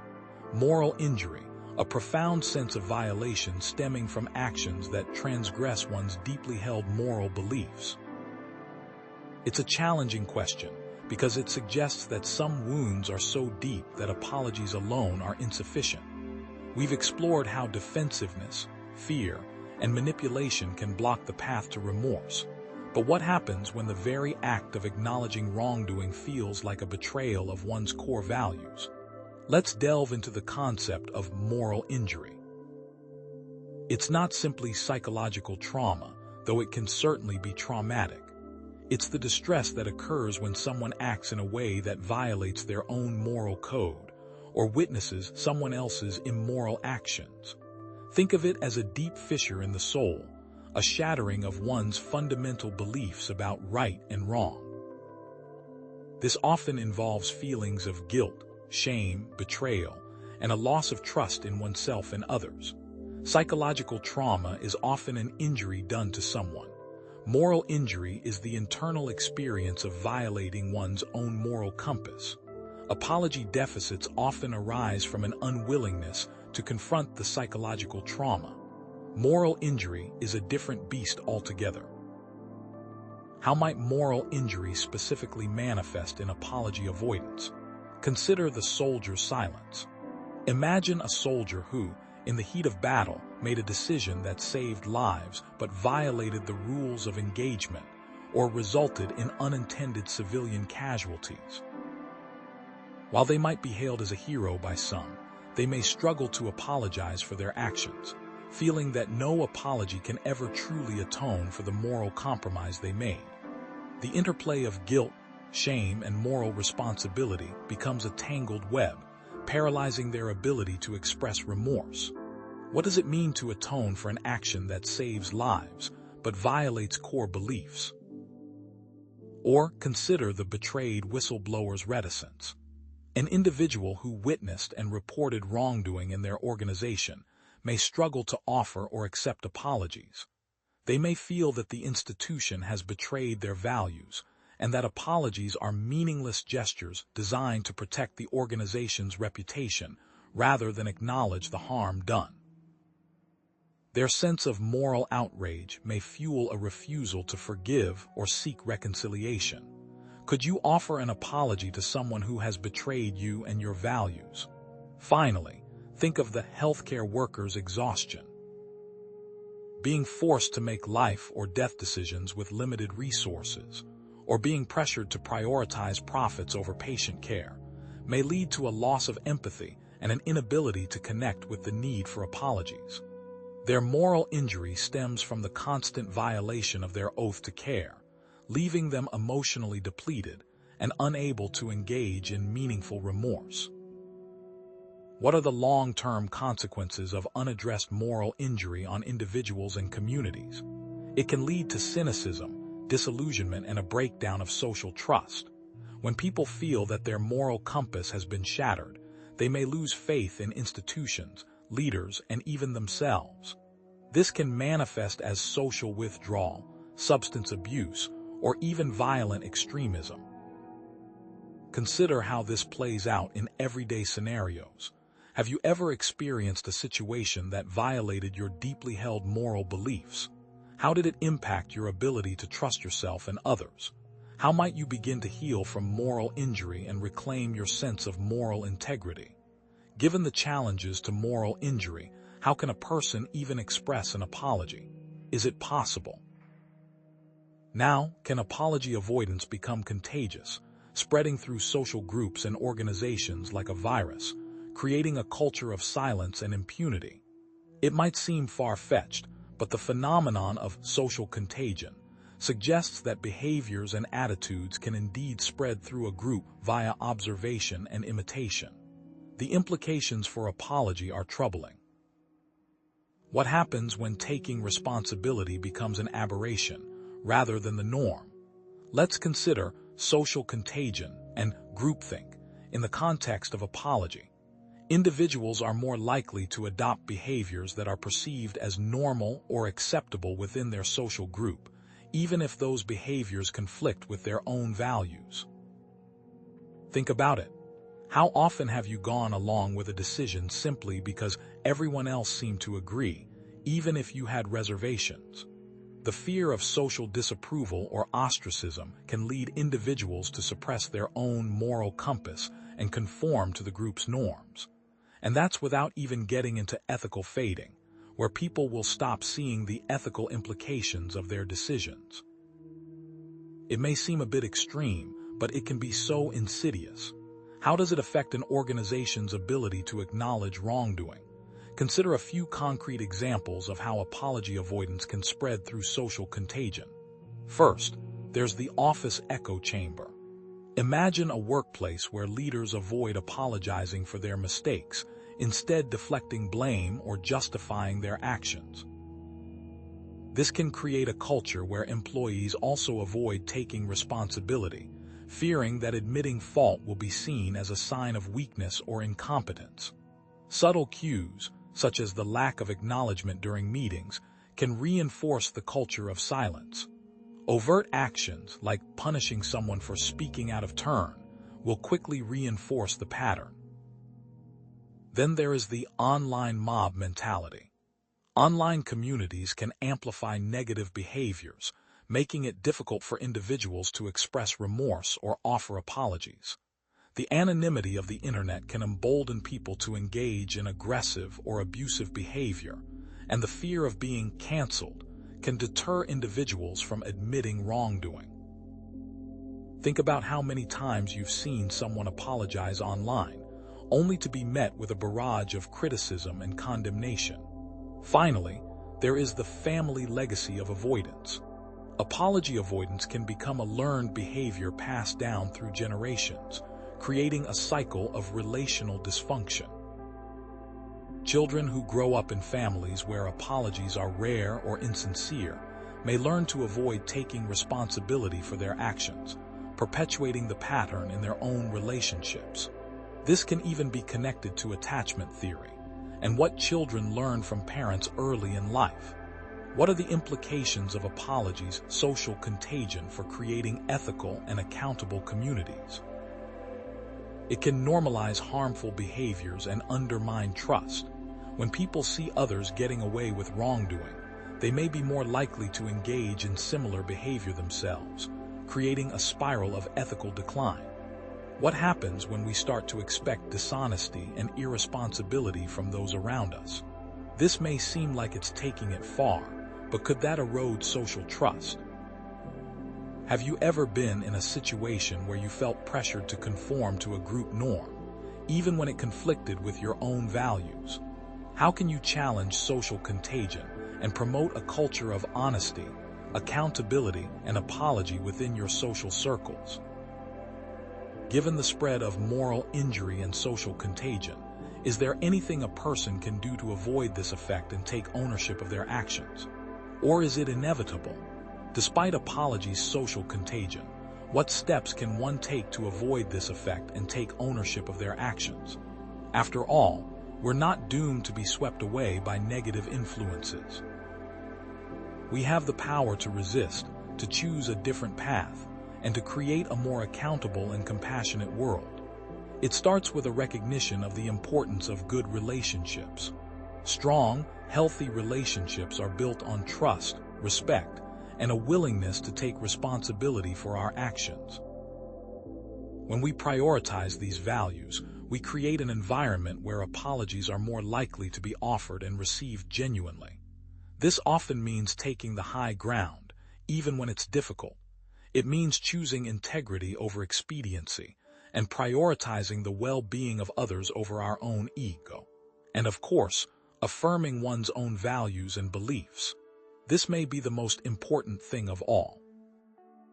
How do we put these concepts into practice? What are some actionable tips for creating a new, more accountable relationship? Lead by example, model positive behavior. Demonstrate the kind of communication and accountability you want to see in others. Offer genuine apologies when you make mistakes, and validate the feelings of those you have harmed. Remember compassion. Demonstrate understanding, especially for people who are doing the best that they can. Recognize that everyone makes mistakes and offer forgiveness and support rather than judgment and condemnation. And always ask for feedback. If someone does not think that you are being supportive or accountable, then ask them to tell you more. Be open to hearing their perspective and be willing to make changes to your behavior. But are you prepared to follow up on what you discover? Now, what are some of the implications of taking these steps? The most important is building stronger, more resilient relationships built on trust and accountability. What does that kind of support offer you as an individual? But what will you do? How will you implement these changes in your life? In the next section, we'll explore how to make an apology when you're not sorry. Given the immense difficulties we've explored in delivering an apology, how can a person come to a point of self-acceptance, which will permit them to more freely express their remorse? Because if you cannot accept yourself, then you'll always be finding reasons and excuses to avoid taking responsibility. Radical acceptance offers a foundational step toward apology. What exactly is radical acceptance? At its core, it's a practice of embracing reality as it is, without judgment or resistance. It's about acknowledging the present moment, with all its imperfections and challenges, and choosing to accept it rather than fighting against it. This doesn't mean that you condone harmful behavior or give up on your desire for change. It simply means that you recognize the reality of the situation and choose to respond with wisdom and compassion, rather than getting caught up in denial, anger, or regret. Radical acceptance can be transformative. It's a shift in perspective that allows you to move forward with greater clarity and resilience. Mindfulness, a practice of paying attention to the present moment without judgment, plays a crucial role in radical acceptance. Through mindfulness, you can learn to observe your thoughts, feelings, and sensations without getting carried away by them. This allows you to gain a deeper understanding of yourself and the world around you. Now, you might be wondering, how does this connect to offering a sincere apology? Think about how to practice radical acceptance in the context of preparing for an apology. First, acknowledge the situation. Avoid minimizing your actions or making excuses for your behavior. Instead, take full responsibility for the harm you have caused and acknowledge the impact of your actions on others. For example, instead of saying, "I'm sorry if you were offended," try saying, "I'm sorry that I said those things. It was wrong of me, and I understand that it caused you pain." Second, recognize the emotions that are coming up. Acknowledge your emotions without judgment. Validate that the emotions are painful but need to be discussed. It is important to feel it so that you can deal with it. Third, relate to others. Understand that everyone makes mistakes, so you are not special in that regard. What happens when you recognize the universal nature of mistakes? Radical acceptance does not mean you condone your actions or that you don't feel bad about what happened. It simply means that you accept the reality of the situation and choose to respond with wisdom and compassion. It's a way to stop fighting against reality and start working toward healing and growth. Embracing this reality allows you to approach the apology process with greater honesty, humility, and empathy, making it more likely that your apology will be well received. But what steps can you take to better accept a situation? How would that improve communications? Now, what steps can you take to implement this? Now, what if a person has created an identity that includes, "I can't apologize"? Is that person doomed to repeat the same patterns over and over again? And how does a person break free of those self-imposed shackles? Identity reconstruction can permit a person to make mistakes and offer redress. It involves challenging those limiting beliefs, reframing your self-perception, and actively creating a new narrative that supports your ability to take responsibility and make amends. What exactly is identity, and what steps are involved in recreating it? An identity is not a fixed, immutable entity. It is a narrative constructed over time, shaped by our experiences, beliefs, and relationships. It's a story we tell ourselves about who we are, what we're capable of, and what our place is in the world. And just like any story, it can be rewritten. Rewriting it requires self-compassion. Being kind and understanding toward yourself, especially when you make mistakes or fall short of your own expectations, is a critical component to the process. But is it easy? How can a person even start? Let's discuss some practical steps for creating a new identity narrative. First, list the ways your current identity serves you and the ways it hurts you. What are the benefits of clinging to the belief that you can't apologize? Does it protect you from vulnerability, shame, or the fear of being judged? At the same time, how does it limit your relationships, your personal growth, or your ability to live a more authentic and fulfilling life? Second, list the ways your old identity prevents apologies. Does it lead you to become defensive, blame others, or minimize the impact of your actions? Does it create a sense of superiority or entitlement that makes it difficult to admit fault? Third, list the ways you want to change and the type of relationship you would like to achieve. What kind of person do you want to be? What kind of relationships do you want to create? How would your life improve if you were able to apologize more freely and genuinely? Once you've clarified your vision, start taking small, concrete steps toward embodying that new identity. This may involve practicing new communication skills, challenging negative thought patterns, or seeking support from others. What are the expected implications of reconstructing identity? Improved relationships.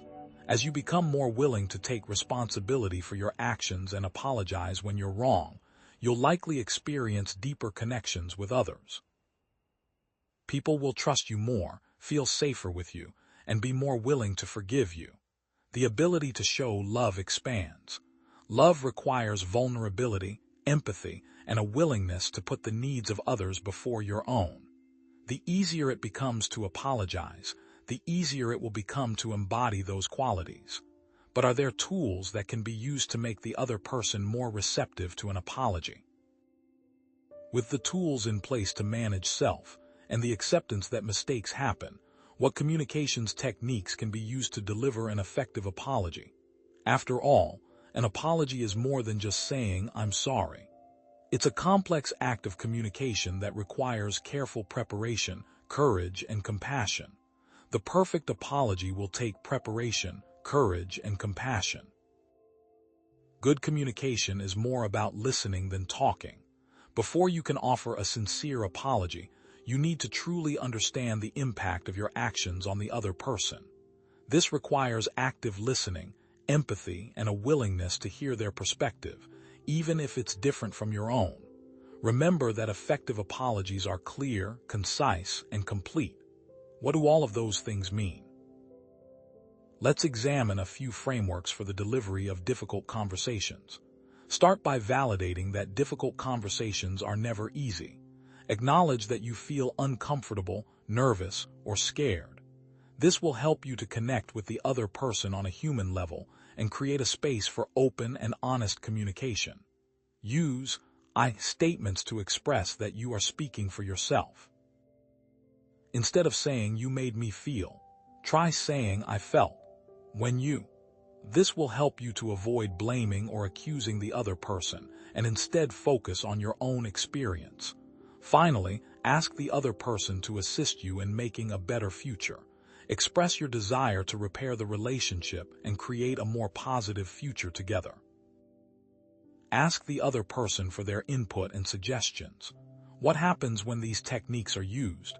The expected results of better communications. More forgiveness. It is more likely that people will forgive you when they feel heard, understood, and validated, and greater intimacy will occur. Apologies can deepen the bonds of intimacy, trust, and connection. After all, intimacy requires vulnerability, honesty, and a willingness to be seen and accepted for who you truly are. Are you ready to practice these techniques? Now, let's summarize. Can demanding an apology while simultaneously invalidating the other person's feelings create more harm than good, trapping both parties in a cycle of resentment? It might seem counterintuitive, given all we've discussed about validation and acknowledgement. But what if the very act of demanding an apology, while simultaneously dismissing the other person's perspective, becomes yet another form of control or manipulation? Let's explore this paradox, for within it lies a critical understanding of good faith versus bad faith interactions. What exactly do we mean by invalidation? At its core, invalidation involves dismissing, minimizing, or outright denying another person's thoughts, feelings, or experiences. It's a subtle yet potent form of emotional negation that can leave the invalidated person feeling confused, worthless, and deeply distressed. Think of it like this. Imagine you're sharing a painful experience with someone, and instead of offering empathy or understanding, they tell you you're overreacting, or it's not a big deal, or perhaps even you're too sensitive. These kinds of responses, however well-intentioned, invalidate your emotions and leave you feeling unseen and unheard. The opposite of this is validation. Validation builds up trust, and invalidation destroys it. How can invalidation undermine the apology process? Consider a few scenarios. The first is the conditional validation apology. This is where someone offers an apology, but only if you meet certain conditions or acknowledge their perspective first. It's a double bind, where you are only worthy of an apology if you first validate their reasons for hurting you. For example, "I'm sorry, but you need to understand that I was really stressed at work and you weren't helping." Or consider the minimizing impact technique. This is where someone acknowledges their actions, but downplays the harm they caused. For instance, "I'm sorry I forgot your birthday, but it's not like it's the end of the world." Or, "I'm sorry I yelled, but I didn't really mean it." In both of those examples, the implication is that the speaker isn't truly sorry. Instead, it is always the other person's fault. Perhaps they have a victim complex and are just doing what they can to deflect. But what is the impact of this process? Invalidation erodes trust, creates resentment, and hinders genuine connection. It sends the message that the other person's feelings don't matter, that their experiences are insignificant, and that they are not worthy of empathy or understanding. Over time, this can lead to a breakdown in communication, a loss of intimacy, and ultimately, the dissolution of the relationship. Have you ever felt invalidated by someone who was supposedly offering an apology? What was your reaction? How can you become more mindful of avoiding invalidating language and behaviors in your own interactions? So how can you avoid these scenarios if the need for an apology is genuine? While invalidation can derail the apology process, authentic validation can create a foundation for meaningful apologies, fostering healing and restoring trust. Think about how validation creates an environment where remorse can be expressed without fear of judgment or dismissal. A person can feel truly heard and understood. The other person is showing a desire to repair any damage. Authentic validation involves acknowledging, understanding, and accepting another person's thoughts, feelings, and experiences without judgment or dismissal. It's about creating a safe space where the other person feels seen, heard, and valued for who they are, regardless of whether you agree with their perspective. Authentic validation involves active listening, empathy, and a genuine desire to understand the other person's perspective. It is not necessarily about agreeing with them. Instead, it shows that you accept them as a person. How can you practice authentic validation? First, use active listening skills by giving full attention to what someone says. You can show you are listening through positive body language. You can show understanding through empathy statements. Here are a set of example phrases for showing "I understand what you are saying." "I can see why you feel that way," or "that makes sense," or "I understand where you are coming from." Additionally, try reflecting statements. Ask people to clarify what they are saying by mirroring their statements. If they are explaining a specific event, ask about their interpretation of that event. What were their expectations? How were those expectations violated? Empathy may be difficult, especially in the short term, but a person can always learn. Start with small steps to listen. It can also help to get a deeper understanding of psychological concepts. How can you become more adept at validating the feelings of others, even when you disagree with them? What steps can you take to foster greater understanding and compassion in your relationships? However, is validation alone enough? Or do you need to understand when to act and when to not act? Having emphasized the importance of validation and authentic apology, it's equally crucial to recognize situations where offering an apology may be counterproductive or even harmful. Because sometimes the most responsible thing to do is to not apologize. This is especially true in specific situations.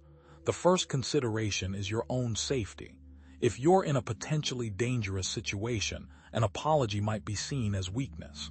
The second consideration is the other person's intent. Are they acting in good faith? How do you know they aren't acting in bad faith? Third, consider the message. Does the apology undermine your values? Perhaps the other person is attempting to manipulate you into changing your values. Let's consider actionable tips for discerning those situations. First, consider past interactions. Have you seen this person attempt to manipulate in the past? Manipulators often have patterns. Second, consider the potential outcome. What are the potential results of offering an apology? If the other person has shown themselves to be untrustworthy, an apology might be used against you. Third, consider the setting. Who else is involved? What are the incentives for bad actions from the third party? Perhaps there are external pressures that have nothing to do with you. Finally, connect with the gut feeling. If you feel that an apology is not wise, then reconsider.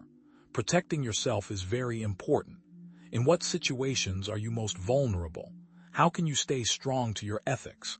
Given the landscape of apology, how does a person navigate the space between honesty, grace, and power? Because apologies are never simple. To navigate apologies, you must develop strong empathy. This will permit you to assess how another person is feeling. You must also know yourself. You must understand your ethics and how you will act. Finally, you must develop strong morals. That will provide the ethical and moral grounding for those actions. All are required for any communication. What are some final thoughts? Apologies are needed. They help make society function.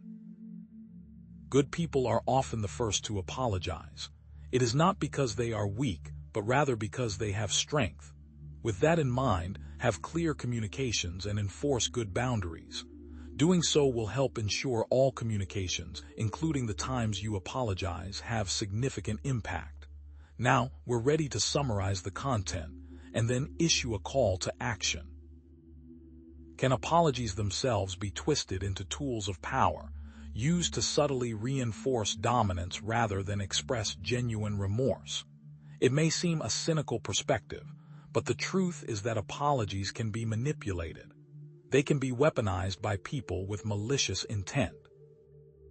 Stay with me because we're about to delve into the uncomfortable reality of false humility, a manipulative tactic that uses the appearance of remorse to gain control or advantage. This isn't about simple insincerity. It's a calculated strategy, a subtle dance of deception that reinforces existing power dynamics. We've already explored how apologies can be insincere or self-serving, but false humility takes it a step further, turning the act of contrition into a performance of dominance. What exactly is false humility? It's a deceptive behavior where individuals present themselves as modest, self-deprecating, or even weak to gain admiration, sympathy, or control over others. It's a calculated act, a performance designed to elicit a specific response from the audience. The manipulator feigns weakness to disarm, to deflect criticism, or to subtly elicit praise and reassurance. It's not about genuine introspection or a sincere desire to make amends. Instead, it's about manipulating the perceptions of others to achieve a desired outcome, and all of this is linked to the ego. The ego, ever hungry for validation and control, orchestrates this charade, using humility as a mask to conceal its true intentions. Genuine humility, on the other hand, is a quiet awareness of one's limitations, a sincere appreciation of others, and a desire to serve something greater than oneself. It's not a performance. It's a state of being. Consider the myriad ways false humility manifests, especially in apology-related situations. Think about the self-effacing apology. This is where someone in a position of power offers an apology that is so overly self-deprecating that it becomes almost comical, a blatant attempt to fish for reassurance and admiration. Imagine a CEO saying, "I'm just so terrible at delegating. I always mess things up. Can you ever forgive me for micromanaging that project?" Instead of a genuine acknowledgement of their actions, it's a thinly veiled attempt to be told how wonderful they are, how indispensable they are to the company. The actual problem is sidestepped so that they can be coddled. This is not unlike superiority complex, as we have discussed, where the individual truly believes that they are better than all of their compatriots. Or think about the blame shifting under guise of regret. In this instance, someone apologizes while subtly shifting the blame onto external circumstances or the other person's behavior. Picture this scenario. "I'm sorry I yelled, but you were really pushing my buttons." The apology is immediately qualified, the responsibility deflected, and the other person subtly blamed for the speaker's outburst. It's a masterful display of projection and rationalization, where the manipulator avoids taking full responsibility for their actions. Then there's the martyrdom maneuver, where the apology becomes all about the apologizer's suffering, rather than the victim's pain. "I'm sorry my actions caused you pain, but it's been so hard for me recently with X, Y, and Z happening." The apology is hijacked, becoming a plea for sympathy and attention, effectively minimizing the impact of their actions on the other person. The impact of false humility on relationships and communication is devastating. It erodes trust, breeds resentment, and perpetuates cycles of manipulation. Communication becomes a minefield of hidden agendas and unspoken resentments, and genuine connection becomes impossible. The victim of false humility is left feeling confused, manipulated, and deeply invalidated. Have you ever encountered someone who seemed to use apologies to seek validation or sympathy, rather than express genuine remorse? What was your impression? How did it make you feel? How can you discern between genuine humility and false humility in your own interactions? How can you prevent yourself from falling into the trap of offering or accepting such apologies? But here's the twist. What can a person do to avoid falling into the trap? While false humility can be a subtle and deceptive tactic, you can develop your discernment skills to distinguish genuine remorse from manipulative displays of weakness or self-deprecation. This is essential for protecting yourself from manipulation, fostering healthier connections, and promoting genuine remorse and reconciliation.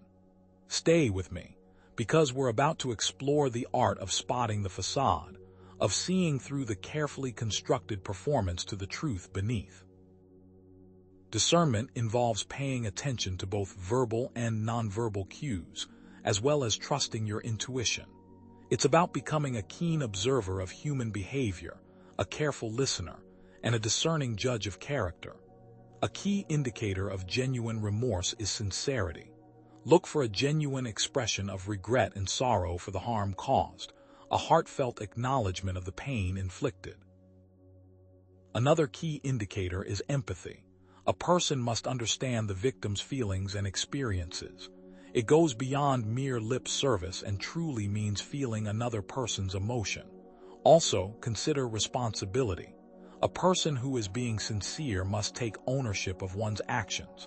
Finally, consider action.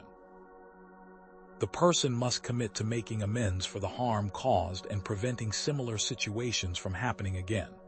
Words are meaningless without action to back them up.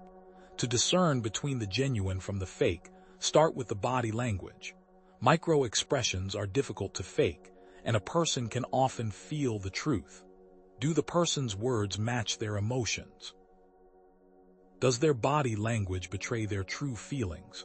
Is there a sense of genuine sorrow in their eyes, or is it merely a performance? Next, ask questions. When someone gives an apology, take the time to evaluate the situation. Don't be afraid to ask clarifying questions, to probe deeper into their understanding of the harm they caused. Do they truly understand the impact of their actions, or are they simply reciting empty words?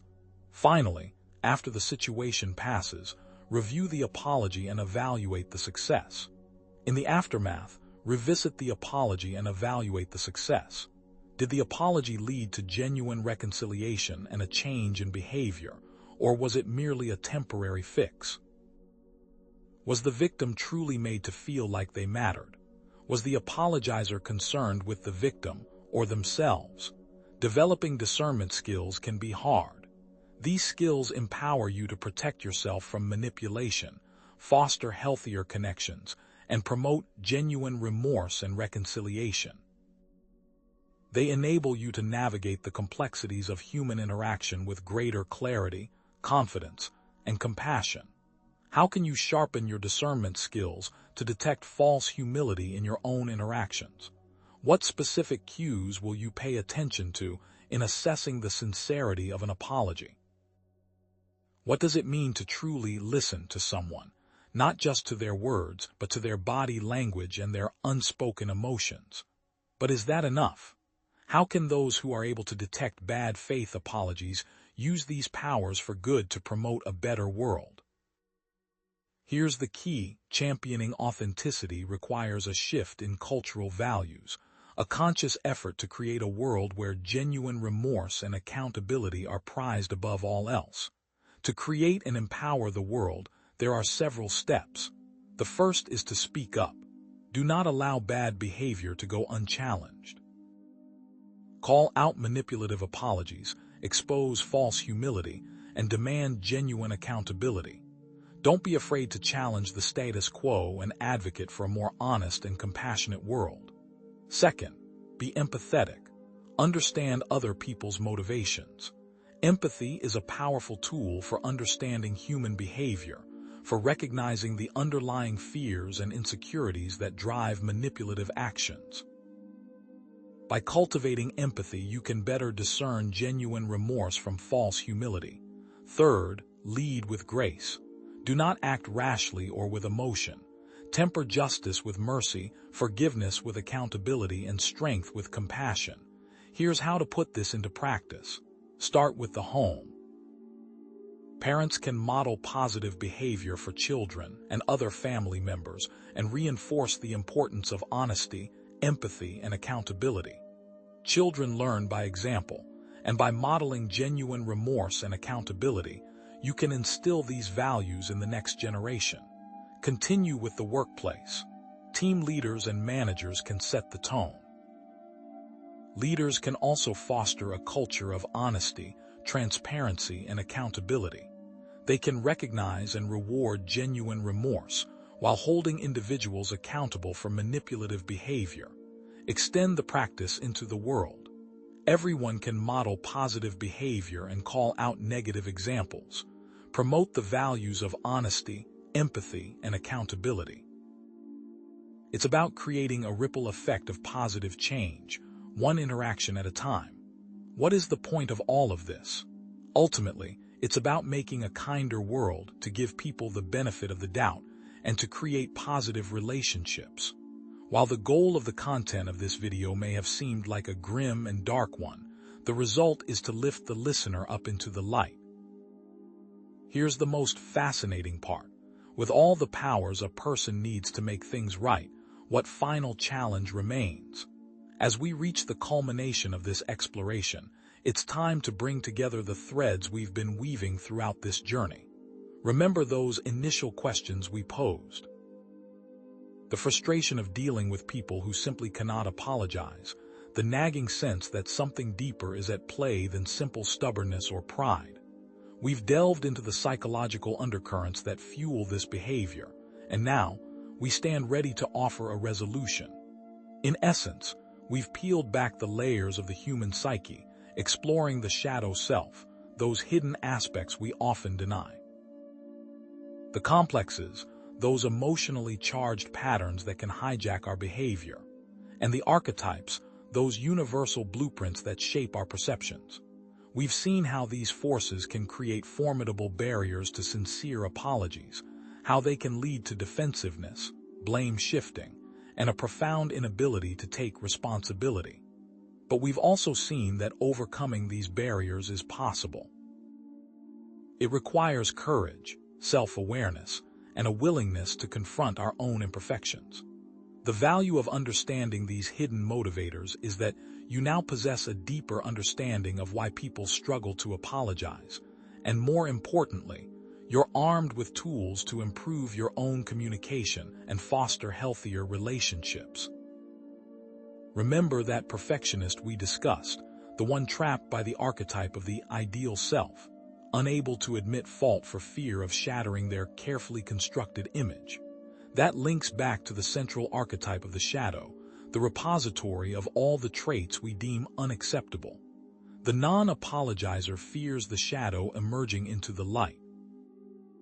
Echoing that initial counterintuitive idea, it becomes clear that apology avoidance isn't just a character flaw.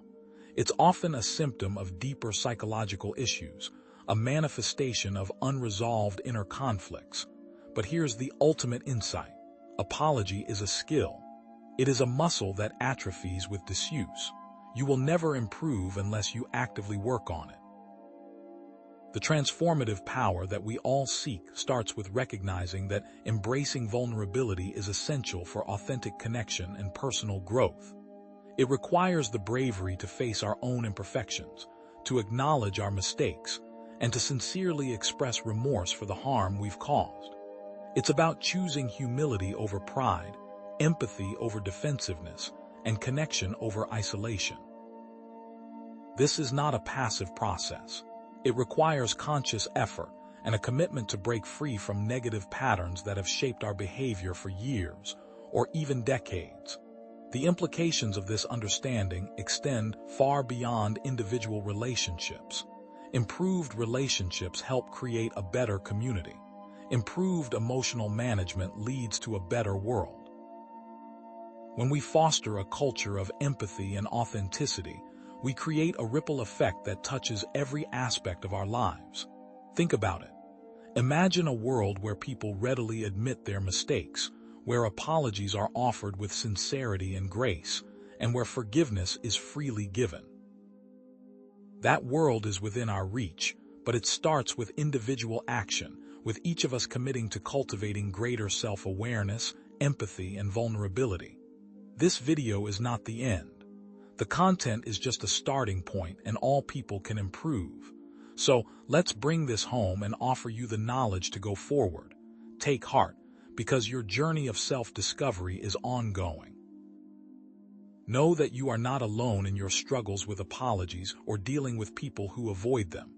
It's a universal human experience.